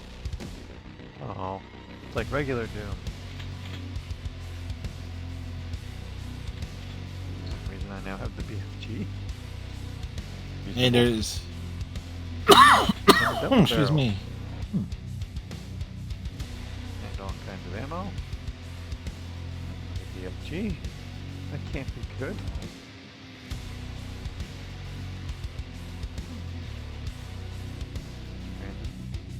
Alright, this doesn't look like there's anything else up here.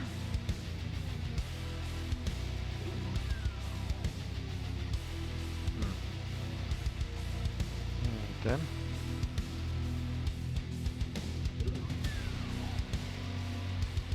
Trying to see which way.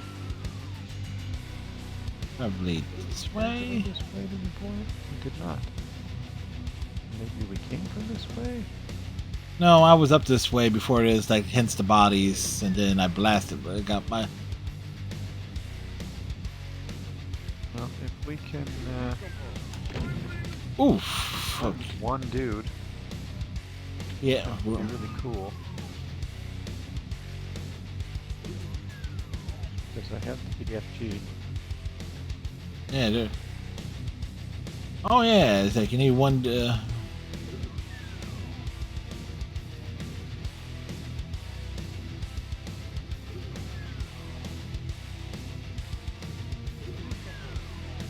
Iceman, go at it. You used to be.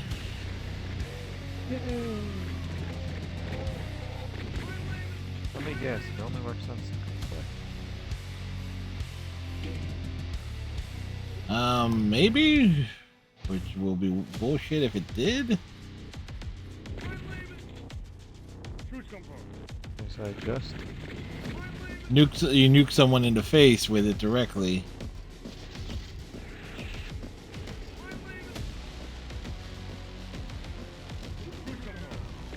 yeah. Wait, there's a.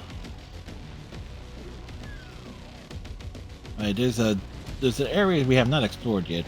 Since this one be kind of thorough. Henry David here.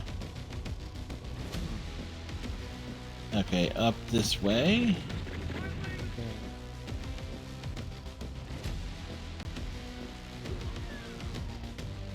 Alright, big health pack. Found a berserker thing.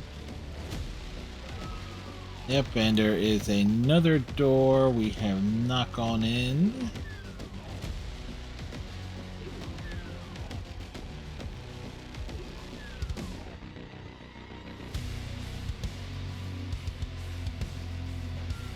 Oh yes, I keep meaning to, or forgetting, I should say, to Yeah. ask you. How was the rest of Costume Quest? Oh, very, very good. I enjoyed it as well as the DLC. It was a very enjoyable, very silly, and I'm just making Banter sure. was fun. Yeah, but it's like my biggest complaint is mainly that the text, auto text went by too quick. On some of the, so I felt like some stuff was missing. It looks like we hit every room, so I guess we can head to. You're gonna love candy corn. When I get around to playing Costume Quest 2. Yeah, I haven't played a lot of it, but one of your crew is dressed as candy corn. It's an achievement for using candy corn. Oh And wow! it's basically the hardest way to make the game. I can believe it. Map 16, the suburbs. Oh, okay. It kicks us into regular Doom 2. Ah well. I think in terms of silliness, I think we can call that there. No, we end the night blasting Nazis. That's a good way. That's a good way to end. I think that's a great way to end. Yes. I need to do this just for my own self. Oh, never mind. Oops. So unfortunately, so a lot of the achievements appear to be something you would have to do solo, but I do know you can do them with the Oh yeah. you can do them. IDDQD, IDKFA. Yeah. So you'll be able to like bang I'll them never out. forget that. Yeah. And once you enter the code once on the cheat menu screen, it's permanently unlocked, so you can just go to the cheat menu screen and turn it on and off. Nice. Straight away. Dodgers have taken the lead. Outstanding. Yep. So now there is a couple like real bullshit ways of getting through some of them. Since it's like reached the end of the various games, like Doom 1, Doom 2, Master Levels of Doom. It's basically use the level select and just go right to the final level, and you'll be able to okay, let's kill the final boss or whatnot. Doom 2 has the bullshit end game boss, which. Yeah, turning on clipping on that one is kind of like almost mandatory. It's like clip through it, get to the head of John Romero and shoot it in the face. The other way to do it is really... The normal way to do it is too much of a headache. That's kind of... Yeah. Like, Doom 2 is great, but it has that gimmick. End game boss. Yeah, I don't even know what to do with that. Yeah, it's basically get a pillar, like rise up on this pillar, and then time your rocket shots to try and shoot through a little hole while enemies are knocking you off the pillar. So it's like, what the fuck? Sounds doable. Yeah, it potentially is, but obviously, it obviously is doable. But at the same time, it's like, why did they design it that way when you don't really have control of how you aim? Like you point in a direction and you kind of are like hoping for the best in most cases. That's usually what I'm doing. Yeah. Hoping for the best. Yep. So Thumbs is always welcome to join us on the Sea of Thieves. Yes, we could use another crazy person. Yeah, man. And knowing him, he probably knows where a whole bunch of shit is. He is very much the believer of the Henry David Thoreau school of thought. Yeah. And yeah. And so tomorrow night, folks, we will return. I will be returning to Life is Strange: Double Exposure with the episode 3. tomorrow, and Yeah. and I know there and I said this yesterday, and I tweeted it, posted it, stuff. Like they're the contingent of Life is Strange fans who are hung up on how on the fact that they can't cope with the fact that this game is acknowledging a large time gap between the first game and its prequel and this game, and that the fact that maybe characters have moved on, relationships has ended, and yada yada, and My God. they can't cope. They can't do that. Yeah, they were so hung up on the Max and Chloe thing from the first game, which is understandable. I can understand it, but at the same time, you gotta tell like a new story, and you can't. I mean, hey, look at Mass Effect 2. It effectively breaks your relationship with Liara, Kaden, and/or Ashley, depending on your gender and choices. And Your proclivity of sluttiness, yes. And if you romance Liara, the only way you can potentially rekindle that romance is with DLC in Mass Effect 2, with the That is true. Lair the Shadow Broker. Mm-hmm. Otherwise, you don't rekindle the romance until Mass Effect 3, and at which point you then instantly either are breaking the hearts of either Thane or Garrus or Jack. Well, Jack appears fairly late, not early, but late enough for it to like kind of break things, cause some shenanigans. Oh, Jack's a jerk anyway. Silent says, I mean, I get it, but sometimes relationships built on trauma end if you don't seek help. And they're forgetting this is only one of the many timelines. Exactly. What about the Life is Strange fans that wanted Max and Warren to be on that path? What about those fans? All two of them, but still, but...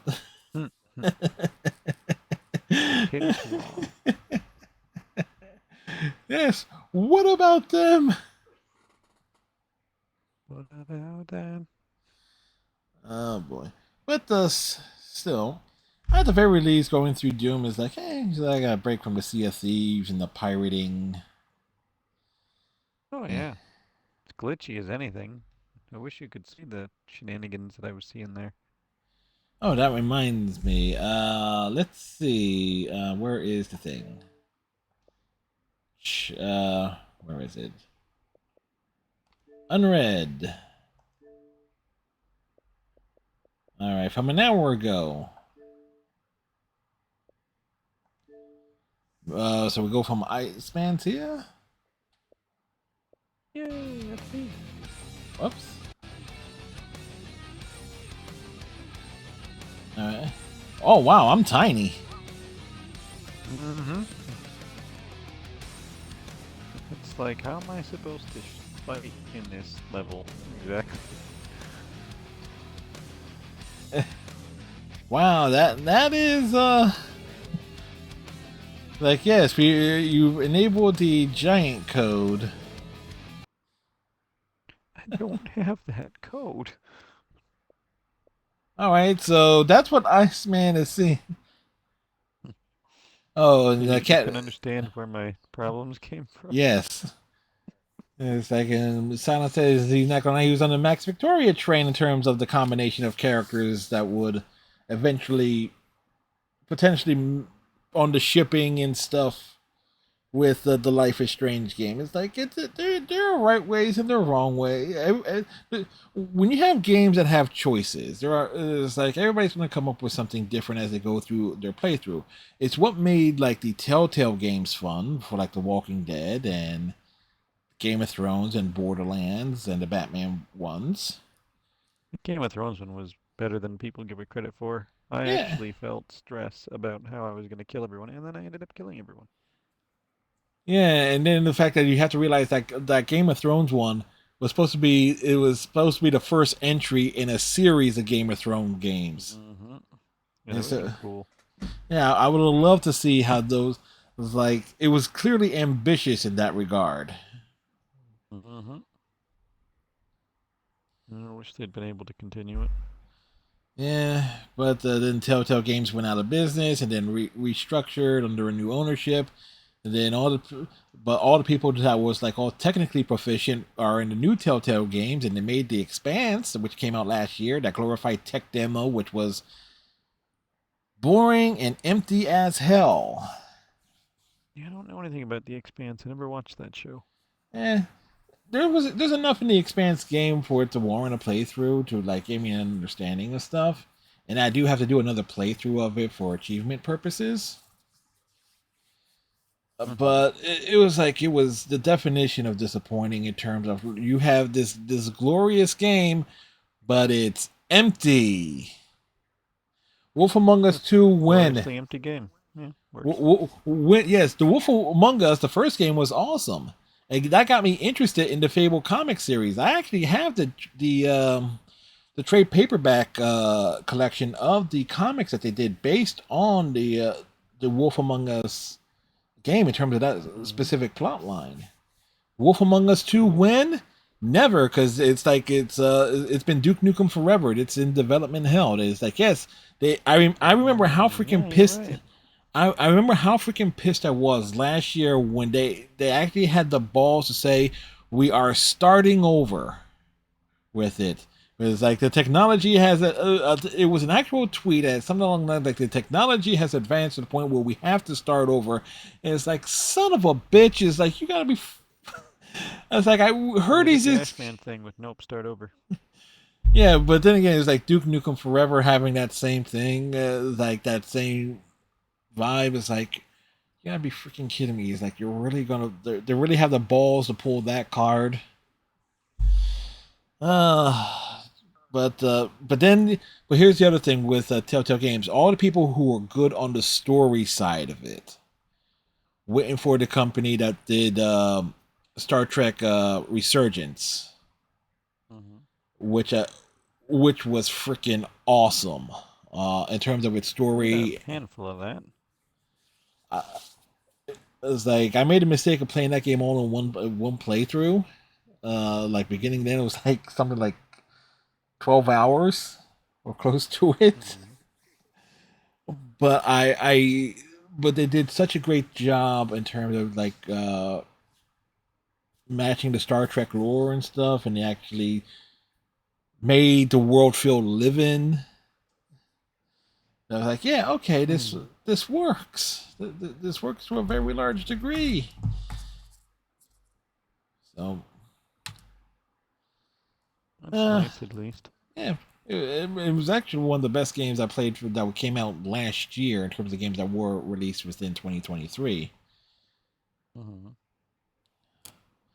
In terms, although I'm probably going to be, it's like, what's the best game of 2024? Well, if you're talking like a big budget release, well, I'm going to have to say Suicide Squad, Kill the Justice League will be my nomination for, like, in terms of, like, you know, the big budget, like $60, $70 game at launch. Despite its clear, obvious problems when it launched, when I got around to playing it, like, and it was like a month after it came out that I started playing it, a lot of the bugs and stuff were addressed. Oh, nice. And so I went through it and I got every achievement.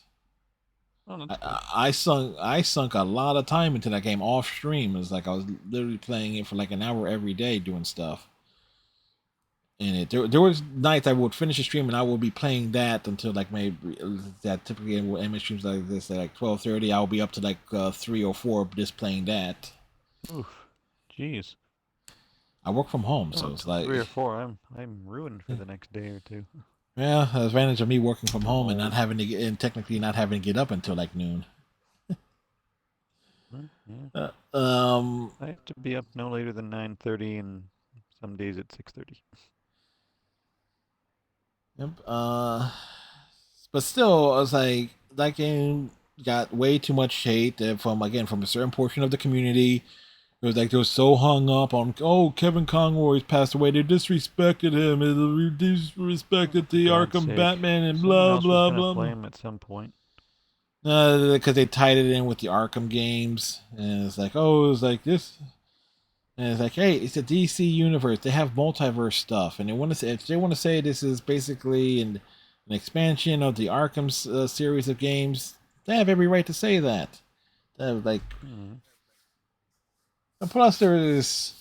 Plus, the whole point of that game is like, okay, the heroes failed, and it falls to the villains to become the heroes. That's the whole point of that game. They're like the least likely people to be stepping up to be the heroes of the day. It's like I didn't hear anybody. Suicide Squad movies are actually funnier than people give them credit for.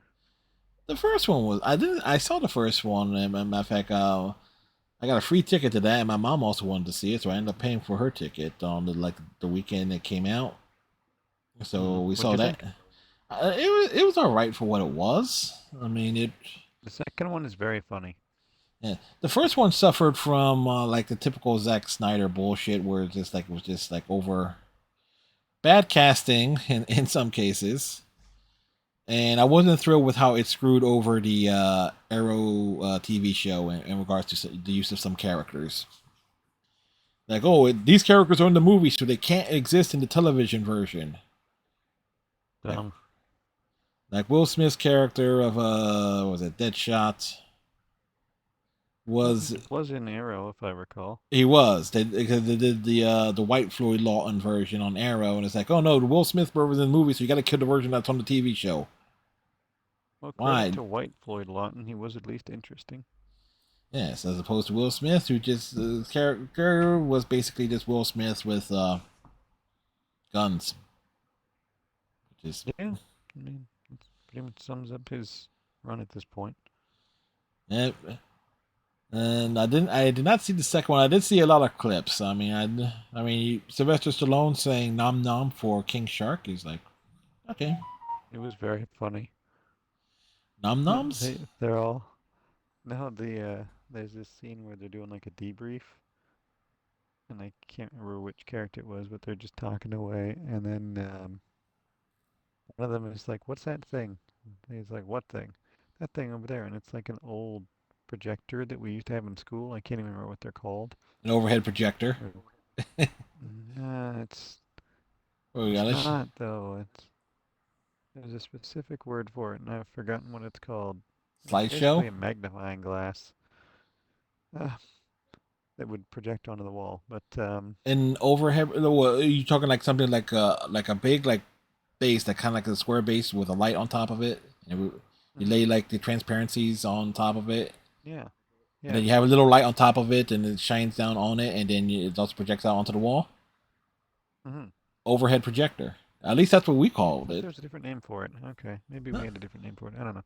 Anyway, it's like. But then, like, I think John Cena's character asks a question. I can't remember what it was, and the person's just like, "Yes," getting more annoyed, and then King Shark's hand is up, and she's like, "Yes, King Shark," and he goes. And he points at his hand and he goes, "Hand." "Yes, King Shark, that is your hand." Yeah, there was something in the DC animated universe movies. The one for it's like Justice League Dark Apocalypse, and all King Shark was saying through the entire movie, "King Shark is a shark. King Shark is a shark," and it's just getting underneath Captain Boomerang's skin the entire single time.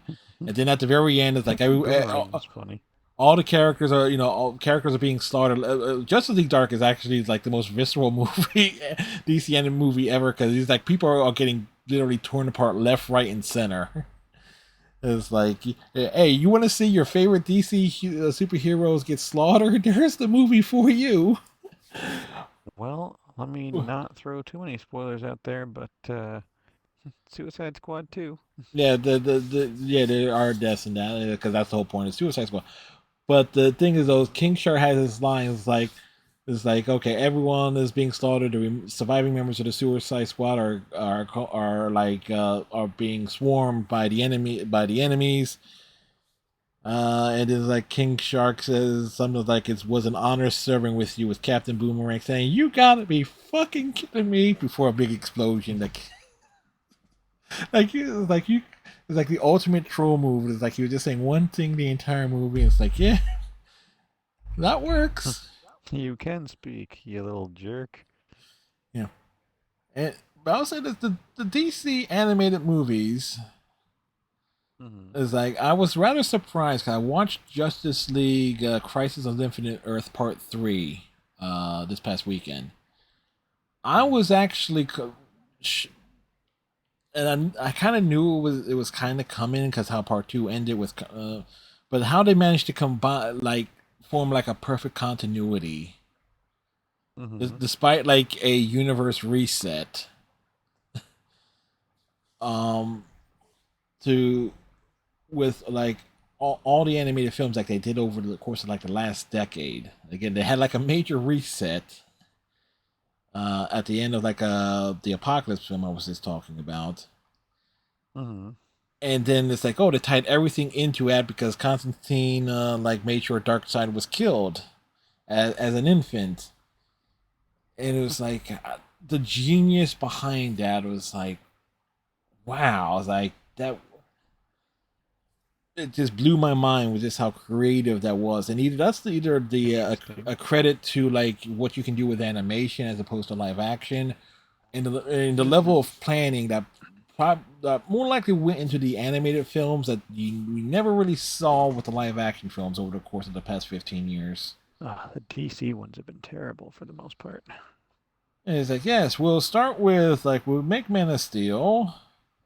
And then we'll do That wasn't terrible, at least. Then Batman versus Superman for no reason. Dawn of Justice, and then you do the Justice League movie. Then you do Justice League, introduce the characters, and then awful. And then you do the origin separate movies for Wonder Woman, Aquaman, The Flash. There's supposed to be one for Cyborg, which never happened. Aquaman at least got 2 movies. And then you know what? Let's do a reset and get the what's the goofball's name that they have now? James Gunn. Yeah, we get him to oversee these projects, and which. Well, to his credit, Suicide Squad was right up his alley. It was funny. Also had Doctor Who in it. Which Doctor? The one I don't like. Eccleston? No, I like Eccleston. I can't Tennant? remember his name. Capaldi? Smith? Oh, Capaldi? I like Capaldi. Yeah, I like Capaldi's run mainly because it was like a throwback to how I watched Doctor Who as a kid, where the Doctor was a little bit more crotchety. Yeah, I didn't like that. It was like the first time I saw Doctor Who as a kid on my local PBS. It was like at the time it was like Colin Baker and then Sylvester McCoy were like the 2 primary doctors, and then the reruns of like the Tom Baker and Peter Davison era. And I remember seeing McCoy. What a weirdo. I remember really like being real stoked as a kid in '96, but I wasn't a kid in '96. I was like 14 years old. With the movie, the one with Peter McGann. Yeah, I saw that. It was like something. Yeah, because it was a TV pilot and a movie. So it's like at the same. Trying to Americanize it. Oh yeah, it's like because the BBC wasn't really doing anything with Doctor Who at that point in time after like because the person who canceled Doctor Who never liked the show in '89. Because they were trying to kill the show during Colin Baker's run. Well, thank God for 2005. What was it, Russell T Davies? Yeah, and his Buffy the Vampire version of it is like the chosen girl. Well, at least we got it. Yeah, it was like That certainly carried over. It's like it really wasn't until like after Amy and Rory left, Oh, where they I because like Rory. they kind of carried over the chosen girl thing with what was her name Oh, I could see her face. Her real name's Jenna Louise Coleman. yeah Like, I uh can't remember her. Clara? Clara Carla the Clara Impossible Girl. Oswald or something? Yeah, Oswald. There you go. Oh, oh. It's like so they carry that trope over with her, and Mm. then Yeah, which wasn't terrible, but it wasn't amazing. yeah, because like the whole chosen girl like format of it was kind of wearing very thin at that point. Because you had it with Rose, you had it Which with did the whole Martha, River Song thing. the Martha to extent. You had it with definitely with Donna Noble, and Donna then Noble. and Good luck, then Lance. and so it's like boy, that was kind of like why I like the Capaldi era, because they really they when Capaldi came along is like okay they got away from like the chosen girl companion. Yeah, they had recycled it a bit. They got away from that. They had Clara being the carryover companion, which was the only ones that really carried over were like Rose Oh, from Rose. Eccleston the Tenant. Every other companions were kind of like broken off from the Doctor before like the next series came along. They were specific to that version. Yeah.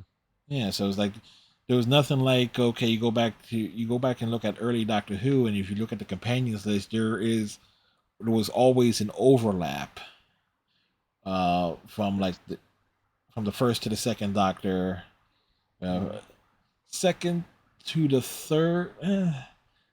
That's I correction. From the second to the third, there wasn't technically because Brigadier Lethbridge Stewart did while he appeared in during the second Doctor's run, he wasn't a companion character, but it was like that association was already there that the characters already met prior to the third Doctor's run. So at least there was that familiarity. So, Who was Donna's dad's name? Was it Wilfred or something like that? Wilfred Mott. I loved that guy. I wanted to hug him. Yeah. And he got the honor of killing the Tenant Doctor, you know, with the four knocks. Mm-hmm. And then the Tenant Doctor Doctor came. was all over the place. Yeah. It's like he like kind of like a madcap kid. Like he had too much sugar. I will always describe the first three reboot Doctors as Eccleston sort of made it cool to watch the show again. It's like, oh, it's not just, colorful and campy anymore. It's just a little more darker and more interesting, more for the time. It's a post 9/11 Doctor Who. Yeah, it's more for the time. Tennant had the most memorable episodes, but was wildly inconsistent between them. And Smith was the most consistent, but maybe not the most memorable or coolest. And the show The did. episodes were never bad, but they were never like, oh man, that was an amazing episode. Yeah, one thing there was a lot with the Smith and the Capaldi era combined. They were doing a lot of damage control and repairing a lot of the stuff regarding that was kind of like thrown out the window with that happened during the Eccleston and Tennant runs. Russell T Davies flushed so much freaking continuity out the window, and got rid of so many concepts that a good portion of Smith's run and especially the regeneration. yeah, it's like the like the the regeneration thing certainly took a wild hit there. It was kind of like a forced necessity. Well, they'd set this whole thing up that he was only allowed to regenerate so many times, and then I'm just gonna get all my regenerations back. Wait, what? Well, the master has done that numerous times. Like the big thing with the master during in the classic era, that he was always looking for additional regenerations, and actually was granted additional regenerations because of the Total Time War thing. So it's like okay, it's like it's not uncommon. It's like it is established lore. It was just a matter of like, okay, it was like, how big a deal are we going to say with the Doctor is for him to get like additional regenerations? Oh wait, but it it worked out in a way. It's like okay, so it's like they can revisit the concept. It's like how many regenerations was he given? Now the biggest problem I have with the modern Doctor Who, and where I fell off, and this was during the 13th Doctor run. Number one, I thought the acting was bad and the stories were even worse.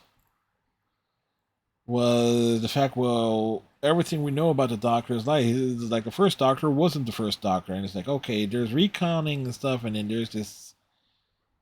This is bullshit. They're just trying to rewrite the entire franchise to the point where it's like, yeah, that's not going to fly. May I introduce you to this thing that is becoming more and more difficult to defend called Division 2? What? What did they do now? Oh, Keener is with us. Oh. And Kelso is with Keener. And Parnell and him are alive. And we're trying to recruit his buddies that we killed at the beginning of the New York expansion. If you can see my, granted, because I have for the voice chat purposes, I have to stay on the game screen. But if you could just see the confused and perplexed look on my face, after just hearing that, I'm playing it. I'm still enjoying the actual gameplay. Story's confusing. It's convoluted. Like they lost me at Fei Lao because it made no sense. We saved her sister in the first game. Her sister dies of illness, so the division failed her, so she's going to kill the division. That makes no sense. But just coming with you, like she desecrating her corpse, and then the helicopters popping up. So what do you expect? And folks, if you don't know, it's an old here. It's an old thing that happened. I wanted to make sure she was dead. Yeah. I did not know helicopters were going to come. Oh boy. But it's I will say the new season of Division is very different from the previous ones. They've made some changes, and my guy feels very powerful, but the enemies have some perks now. There's a new power feature on your watch that I don't quite understand yet that gives you perks, but each perk it's based on distance.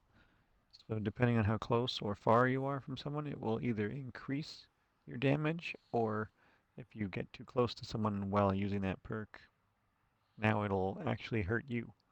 It'll make your damage less. So it's really weird. I don't even want to use it because this doesn't seem great, but you know what, they're trying. I guess depending on your build, I guess depending on your build, it'll make sense because you like using the sniper rifles and attacking at a fair distance.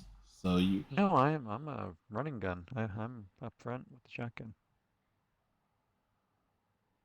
Oh yeah, no, that's right. I was the one hiding in the distance using the drones and stuff. And the season's very different. There's like decoded missions to do, and lots of objectives. It's almost like when we would do the league events, and you would have to get the 60 points from doing time trials or objectives for the week. But it's like a lot of those things. Yeah, it's like they're trying something new. It's like they're. Yeah, because if there's not going to be a Division 3, and no, because what was it, Heartland got canceled. So I guess whatever ideas and stuff that they had for that, they're going to put in the Division 2. It was like, might as well If they have the ideas and concepts already down, might as well use them. Well, they had to do a quick pivot for this season because people found out what they were going to do for it and revolted. Ah, one of those things.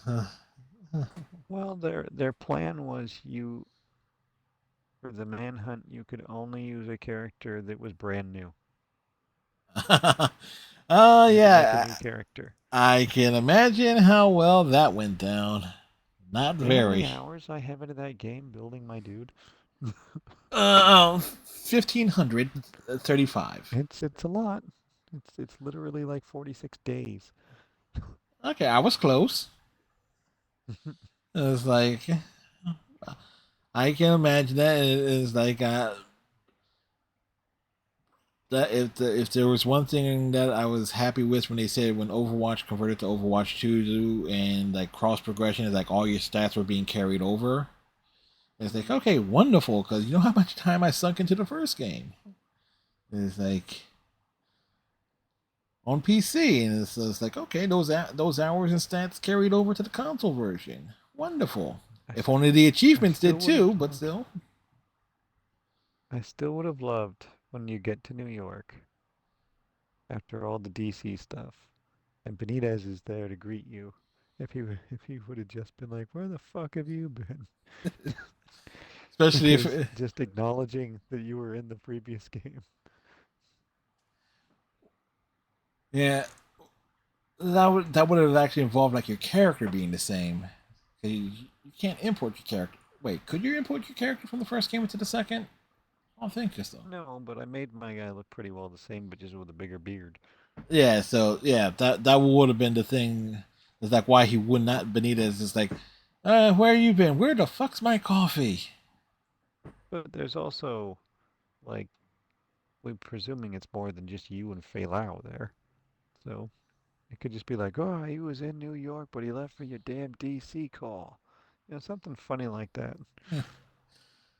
Yeah. So that again, that would have actually warrant Ubisoft and them to have that like foresight of it having that import character feature. Read my old game save, see that it exists, and have Benitez swear at me. I mean, hell, Roads. it exists in everything else. It's like like,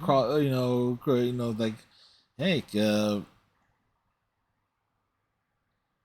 not even need the old game save. It's like, did you play the Division before? It's Yeah, like exactly. just that account recognition. Because think about it, it's like EA games, like hey, Dragon Age stuff carries over somewhat. Mass Effect obviously carries over to a fair degree. That was the whole appeal for me. I'm trying to think. Obviously, the Telltale stuff, the Life is Strange games. I'm trying to think of something else. There had to have been something else that where it's probably escaping me. Yeah, it's fine. It's okay. Oh, it is around that time, and I am actually expecting like a package tomorrow. Well, or a couple packages. Some At good this hour? well, in the morning ish. Oh, okay.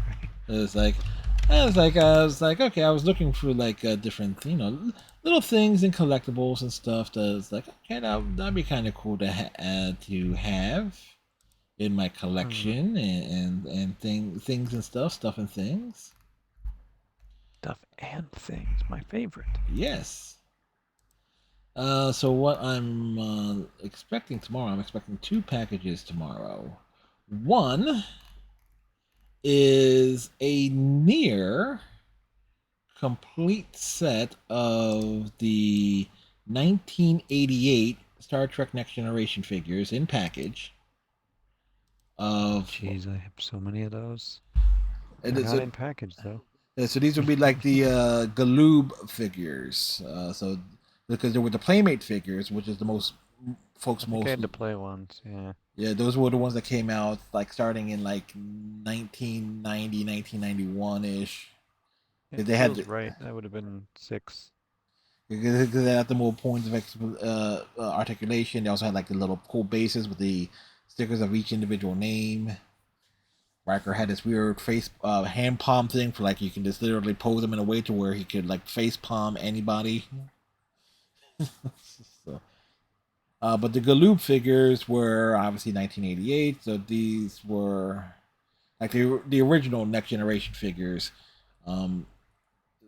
And that they did 2 series of that, and that series had like it had the season 1 uniforms. They did like a shuttlecraft toy. Good night, Panda. I had the shuttlecraft, but it was likely the older one. Or the The newer one. I still had that too. I had that for a long ways. Because it so with here were the figures that they did in the Galoob's era. They did Picard, Riker without the beard, Data, Geordi, Tasha, Worf. That was the season 1. So obviously, I'm assuming they had lore, because they had data. Yeah. Data. And then season 2 had like you had a Ferengi in the they had an Anakin from the episode Lonely Among Us, which is the only time I believe that species was ever put in action figure form. Also had Q in the Judge outfit. They had a Soleil from the same episode as the Anakin. So again, from Lonely Among Us. It's then there were figures that were unproduced that were slated to be produced. A Romulan figure and a Wesley Crusher figure. So Wesley with that gray sweater with Wesley would have been smart back then for appeal to the kids. Yeah. So notice it said Wesley, but not Beverly. so there's that. Yes, actually, I'm noticing a theme. Yep. So it's like the only female character of that series would have been Tasha, of those toys. The accessory stuff, they did like a hand phaser. Tasha sucked. They also did a die-cast version of the Enterprise, and cool. they did a Ferengi fighter, which for some reason they had like the villains of it, the Ferengi sitting in it on the box that has like Q and as well, and then they did like a shuttle for the Next Generation, so for the bridge crew and stuff. So basically getting like the 6 crew figures, because I don't think they ever did on the Playmate side. I don't think they did Riker without the beard on the Playmate side, and I don't think they did Worf or Geordi with the red uniforms in the Playmates era either. Well, I had them too. So that's one of the things. The other thing was they were wearing green. Yes, it's kind of greenish depending on like a mustardy color. Well, I'm colorblind. Yeah, so that's what I said. Yeah. So had to. In red. Yeah. I remember because I had the toys. So the other thing is like, so we're seeing that it's like, let me just track down to try and track down the Tasha Yar figures on the Playmate side, or at least the Denise Crosby figures, because there was only like, I knew of like 3 figures specifically. The Galoob figure, obviously, because I'm getting that set. The Sela figure, the Romulan, Tasha's Romulan daughter. And then they also did a regular season 1 figure of Tasha Yar late in the Playmates run. So I'm expecting these. Trying to track down the Sela figure is a bit of a pain in the ass. But but there was another figure that I was surprised that I did not know come out, or at least it was not officially released. And that was a prototype version of Tasha Yar that was released in 1998 only at a toy fair, which was Hmm. like the transporter effects, where it's like the characters were like kind of like semi-translucent on like from the legs up to the torso, so it's kind of like have almost like a beam in, beam out type figure. So Interesting. I remember reading about them in like Wizard magazine or something along those lines around that same time frame. So I saw that hey, they did make a mass production of these for the toy fairs and stuff that was going around nationwide, and a lot of them ended up in like okay, so it's like $15 for that. I'll take that. Because hey, unique figure. So I'm expecting that to arrive tomorrow as well as. So it's like neat little things. It's like I would like to defend DS9 once again. It was better than people give it credit for. oh, like Deep Space Nine is in a large way considered to be the best series because you actually most had people give it shit. Nah, Voyager is the one that gets shit. I also like Voyager. I have a very hard time defending Voyager because its entire premise. Because you have to like almost turn your brain off almost instantly going on the grounds of just the first episode, like the pilot episode. So tell me if this makes sense to you.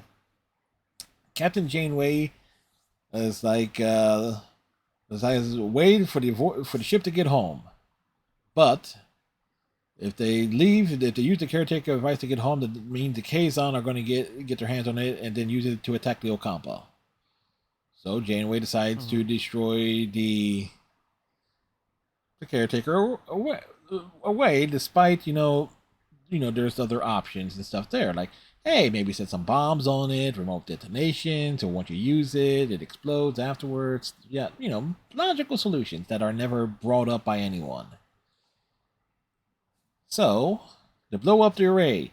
Now, the caretaker array is sending power and stuff to the Ocampa, but once the array is gone, the Ocampa are going to have 5 months of energy and stuff left, and they're going to be forced to the surface, and the Kazon are going to attack them regardless. Janeway does not communicate this. Something got really old. Yeah. No, Janeway does not communicate to the Ocampa. It's like, hey, this is what we're doing, and we're not going to... So we're screwing you over regardless. It's like, the Ocampa are screwed regardless. But Janeway just, like, pieces out. It's like, yes, we're going to set course for home, despite the consequences. That we just screwed over this entire group of people. That the Kazon are just going to have... Janeway was not the best character. Yes. So it's like when you in your very first episode, it's like if you can poke that many holes, No. into the morality of of your main character, that rarely, if ever, get better over the course of the next 7 years. Well, I really enjoyed DS9's level of conflict, and I enjoyed that after all these years of sort of the same baddies week in and week out, we got some new species at least. Oh yeah, it's like Voyager. You did up until when the Borg came along, and then the Borg just got bitchified. It was like the Borg went from this indomitable and it was like impossible, nearly impossible to defeat enemy in the Next Generation. Yeah, species 8472. What they're called 84. Yeah. Yeah, I knew where you were going with that. It's like you had them, but it's like okay, but you can only use them sparingly because that CGI it was expensive as hell And bad. It didn't age well, that's for sure. Mm-hmm. But Oh, did you watch Picard? off and on, I've seen. Did you watch the first season? The Yeah. premise for it is Mass Effect 1. Mhm. Literally, they just ripped off Mass Effect 1. And they kind of rip off Mass Effect 2 to an extent for season 2. Oh, I didn't watch season 2. Oh my god, that's funny. I didn't Uh, watch season 2 because I was like, you guys just ripped off the story of Mass Effect 1. This is so lazy. yeah, Mass Effect, Picard season 2 is granted it's a time travel story and everything, Oh, but it's it's a robot. yeah. Then you have essentially it's like Picard's a robot, so there you go. Ooh, what's Shepard technically? Shepard's a robot. That's with the bioskin. Mm-hmm. At least Picard season 3 kind of like redeemed itself.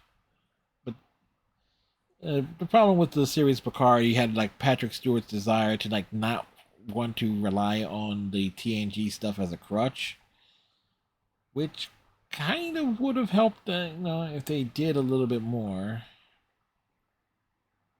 It would have helped it because season 3 was all right. Okay.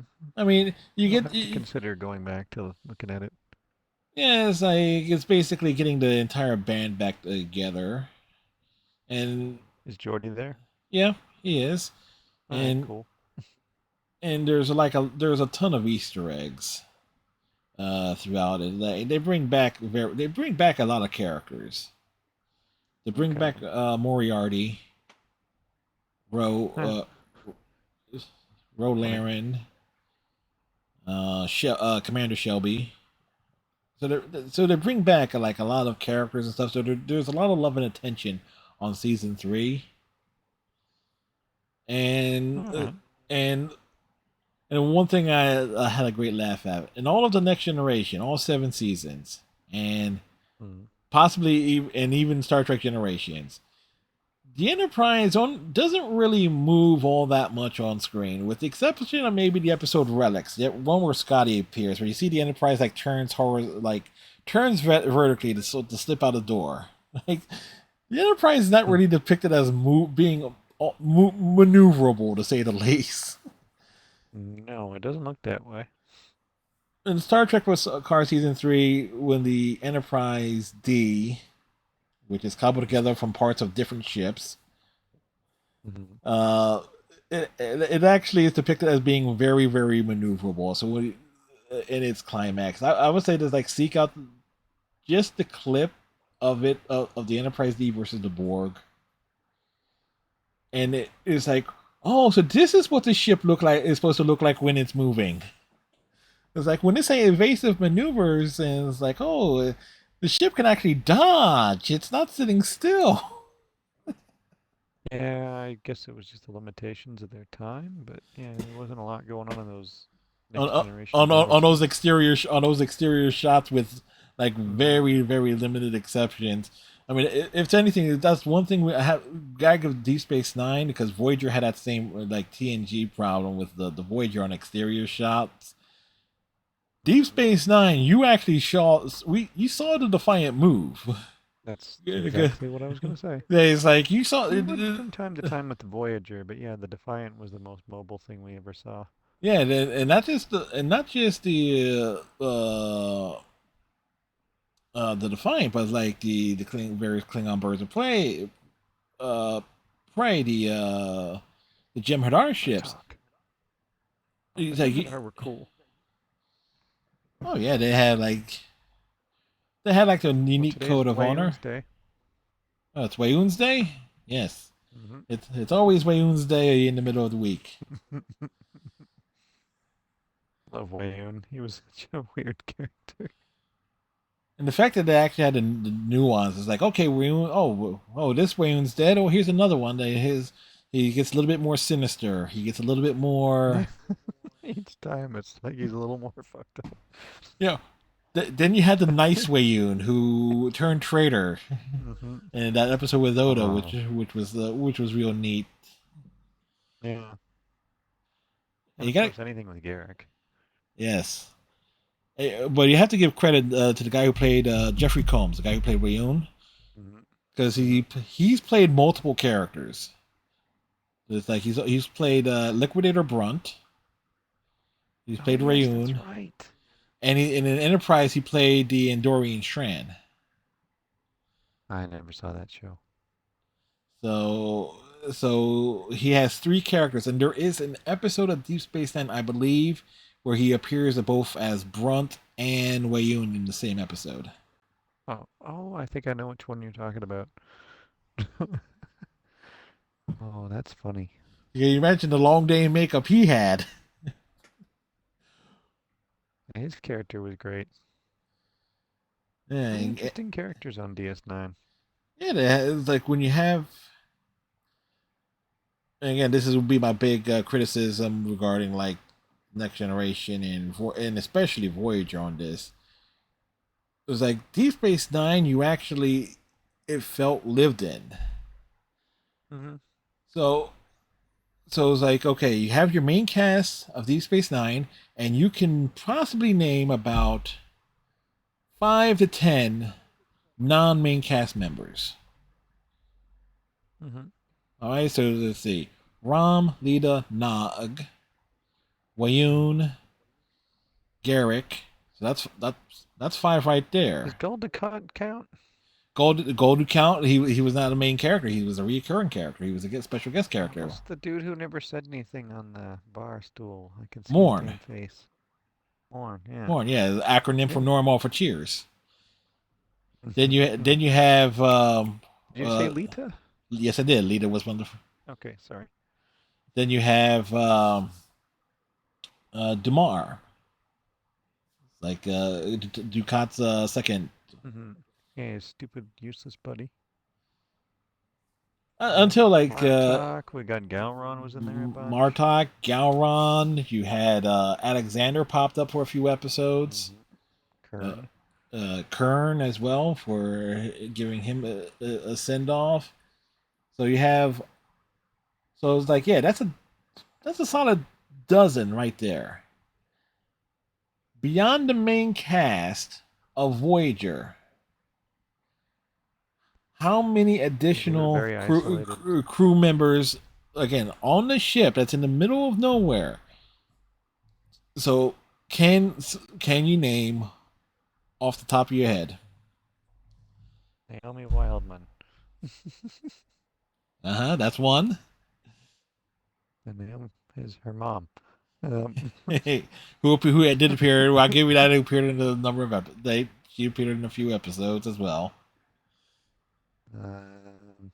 I can't remember his name.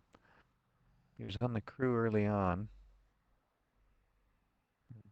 I think Chakotay chased him down in some weird shuttle thing. I don't. You could see his face. He's a bald dude, white guy. Yeah. Well. I can't say for sure there, but here's it is: Seska, who was killed off in season 2. Terrible character. Then you had Ensign Vorik, who was a Vulcan. Mm-hmm. Icheb. Oh, I like Icheb. Yep. So there's 5. Interesting. But then the pickings get very, very slim from that point on, for at least for me, in terms of like trying to remember like specifics by name. Yeah, that's fair. Yep. Now here's the other thing: is Ensign Vorik on Voyager, much like Tom Paris, he was supposed to be a different name character. There was an episode. Tom Paris is supposed to be Nick Nacarno from the episode "The First Duty" from the Next Generation. Yeah. And Ensign Vorik is supposed to be a Vulcan who appeared in a later episode called Lower Decks. And that had a different name, but it's the same actor and everything. It's supposed to be the same thing, but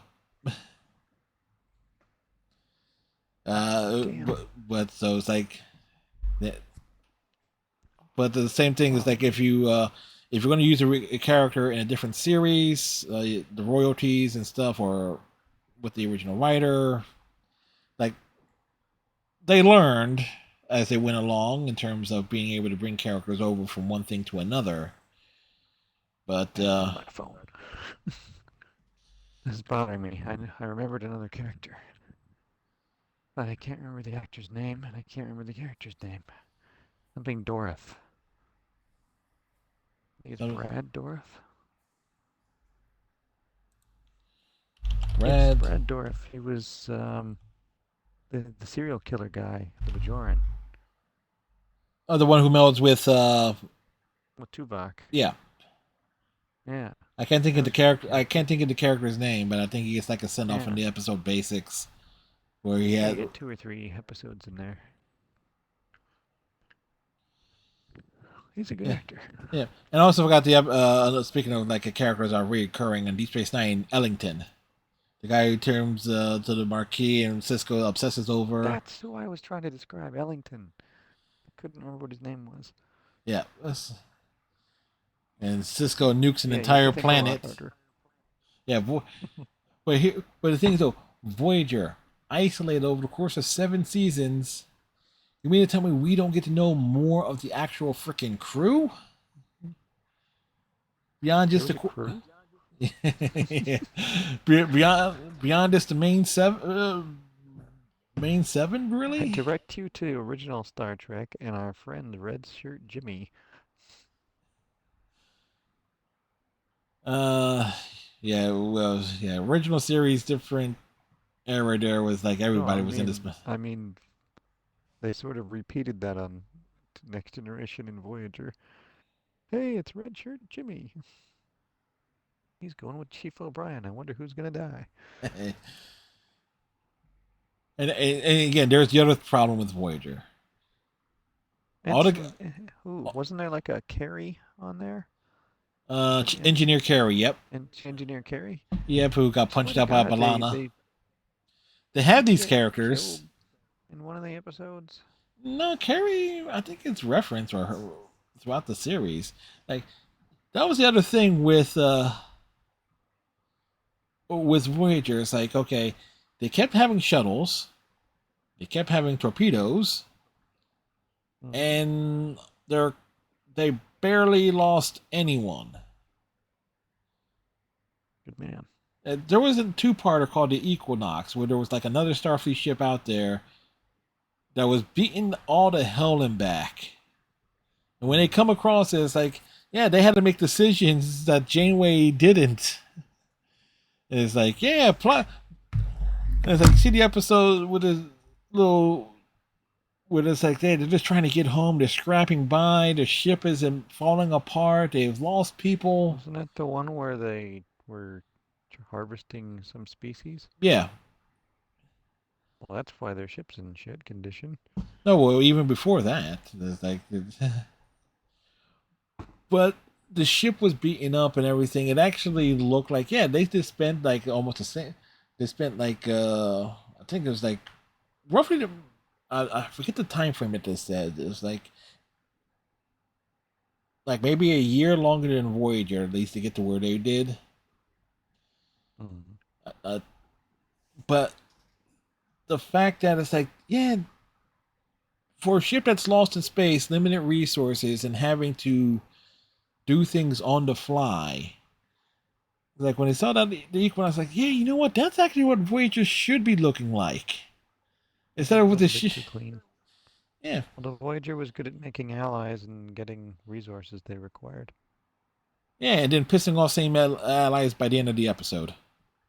Oh yeah, some moral stance that it's like, aren't you supposed to not interfere with cultures? Just fuck off. Or trade technology or whatnot. It's like you're trying to survive and get home. It's like you got to make some principle there. It's why you're fine with trading tech, but as soon as something semi-immoral occurs, you're like, set phasers to kill.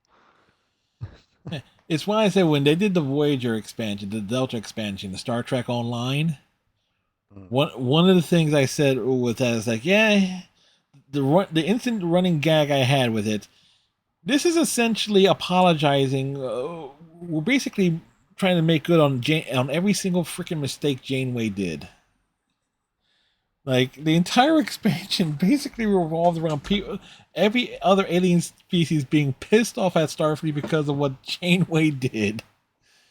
Granted, the Vardwar was more of 7 of 9's fault, but but considering 7 was influenced by Janeway, that falls on Janeway too. Well, I mostly watched it for like Harry, B'Elanna, Tom. Harry is like Tuvok, Chakotay at times. Neelix. Neelix is annoying as hell. I actually saw a great video the other day. on Neelix regarding like is he as bad as he was he actually that bad? And No, he's not. well, and yeah, he's not because they actually put some context as to why he is the way he is. There's this Positive. well, it goes actually beyond that. There's this episode fairly early on where the guy who wiped out his family comes to track him down. This is like, you were on this planet right after we detonated this bomb. I know exactly which one you're talking about.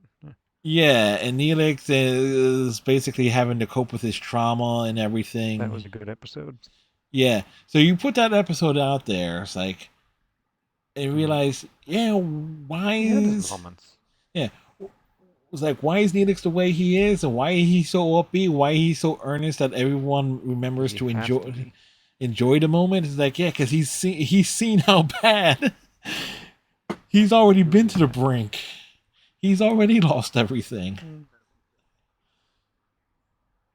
So it's like, and he's had his moments. He got Tuvok to dance, or at least wiggle his foot. It took 7 years. It was like for the payoff. That was a funny relationship, those two. Yeah. I mean, that's what you had with Quark and Odo on the other show. Just oil and water fighting each other. Yeah, Quark is an interesting character too. Is the dynamic of being the rapscallion rogue, keeping everyone in line, but at the same time, Deep Space Nine only works with Quark because and that's the genius of Deep Space Nine's pilot, the emissary, where there's like Cisco has that meeting with Quark and asking if he's going to stay or not, and talks him and convinces him to stay, because if Quark stays, all the other businesses stay. Because Quark is the legitimate businessman. He was able to operate his bar with very limited interference under the Cardassian occupation, the Federation, the Bajoran government, and the what the hell did they call them? Not the Founders. Obviously the Founders, the Dominion. It's like he is the most important person there. It's like no matter what government takes over, we realize, yeah, you don't mess with Quark. He's a survivor. Like, the Bajorans like him, or because he sold them medical supplies. Granted, a bit higher than cost, but you know what? He sold them medical supplies. He's like, he hooked them up. Did you know that? I don't know. I think it's Garrett Wang, and I don't know what Tom Paris's real name. Robert Duncan McNeil. Yeah, Garrett Wang and Robert Duncan. Yeah, boy, do I know that off the top of my head. They have a podcast. They have a podcast, which is actually quite entertaining. Yep, you told me about it. Okay, I couldn't remember if I told you before. Yep. I was like, I might have, but I don't remember. Yeah, I've seen. I've caught some of it. It's like.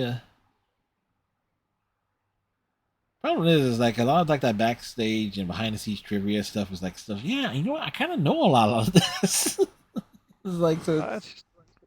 But it was reactions to people they used to work with.